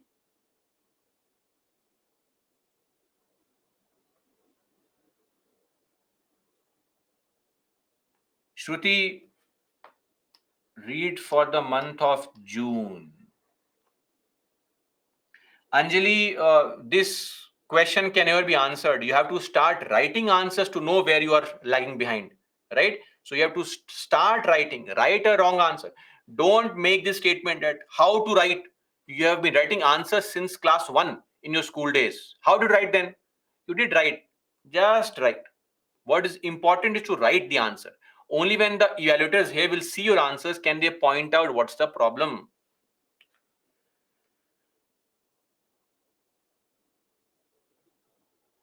Whip's instruction privilege are two separate things. You have every right to vote, right? If you vote and convince your party that I voted because of this reason, it's okay. Whip has to do with your disqualification by the House, right? Privilege is from the court's proceedings, different things.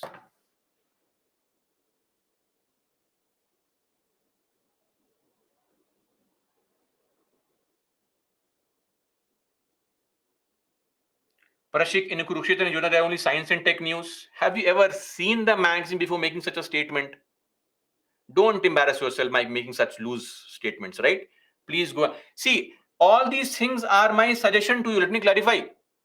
You are free to follow your own path. For those who have a problem with what to study and all, just my advice. Don't take it seriously. You are free to follow your own path. If you to ignore Yojana, ignore Kurukshetra, don't revise, it's okay. Your life, make it large. Others can leave.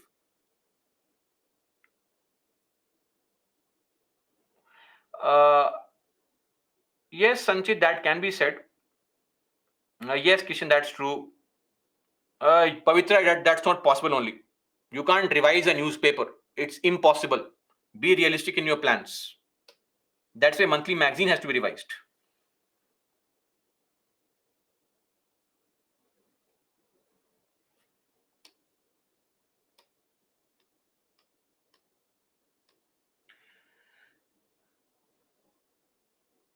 Okay.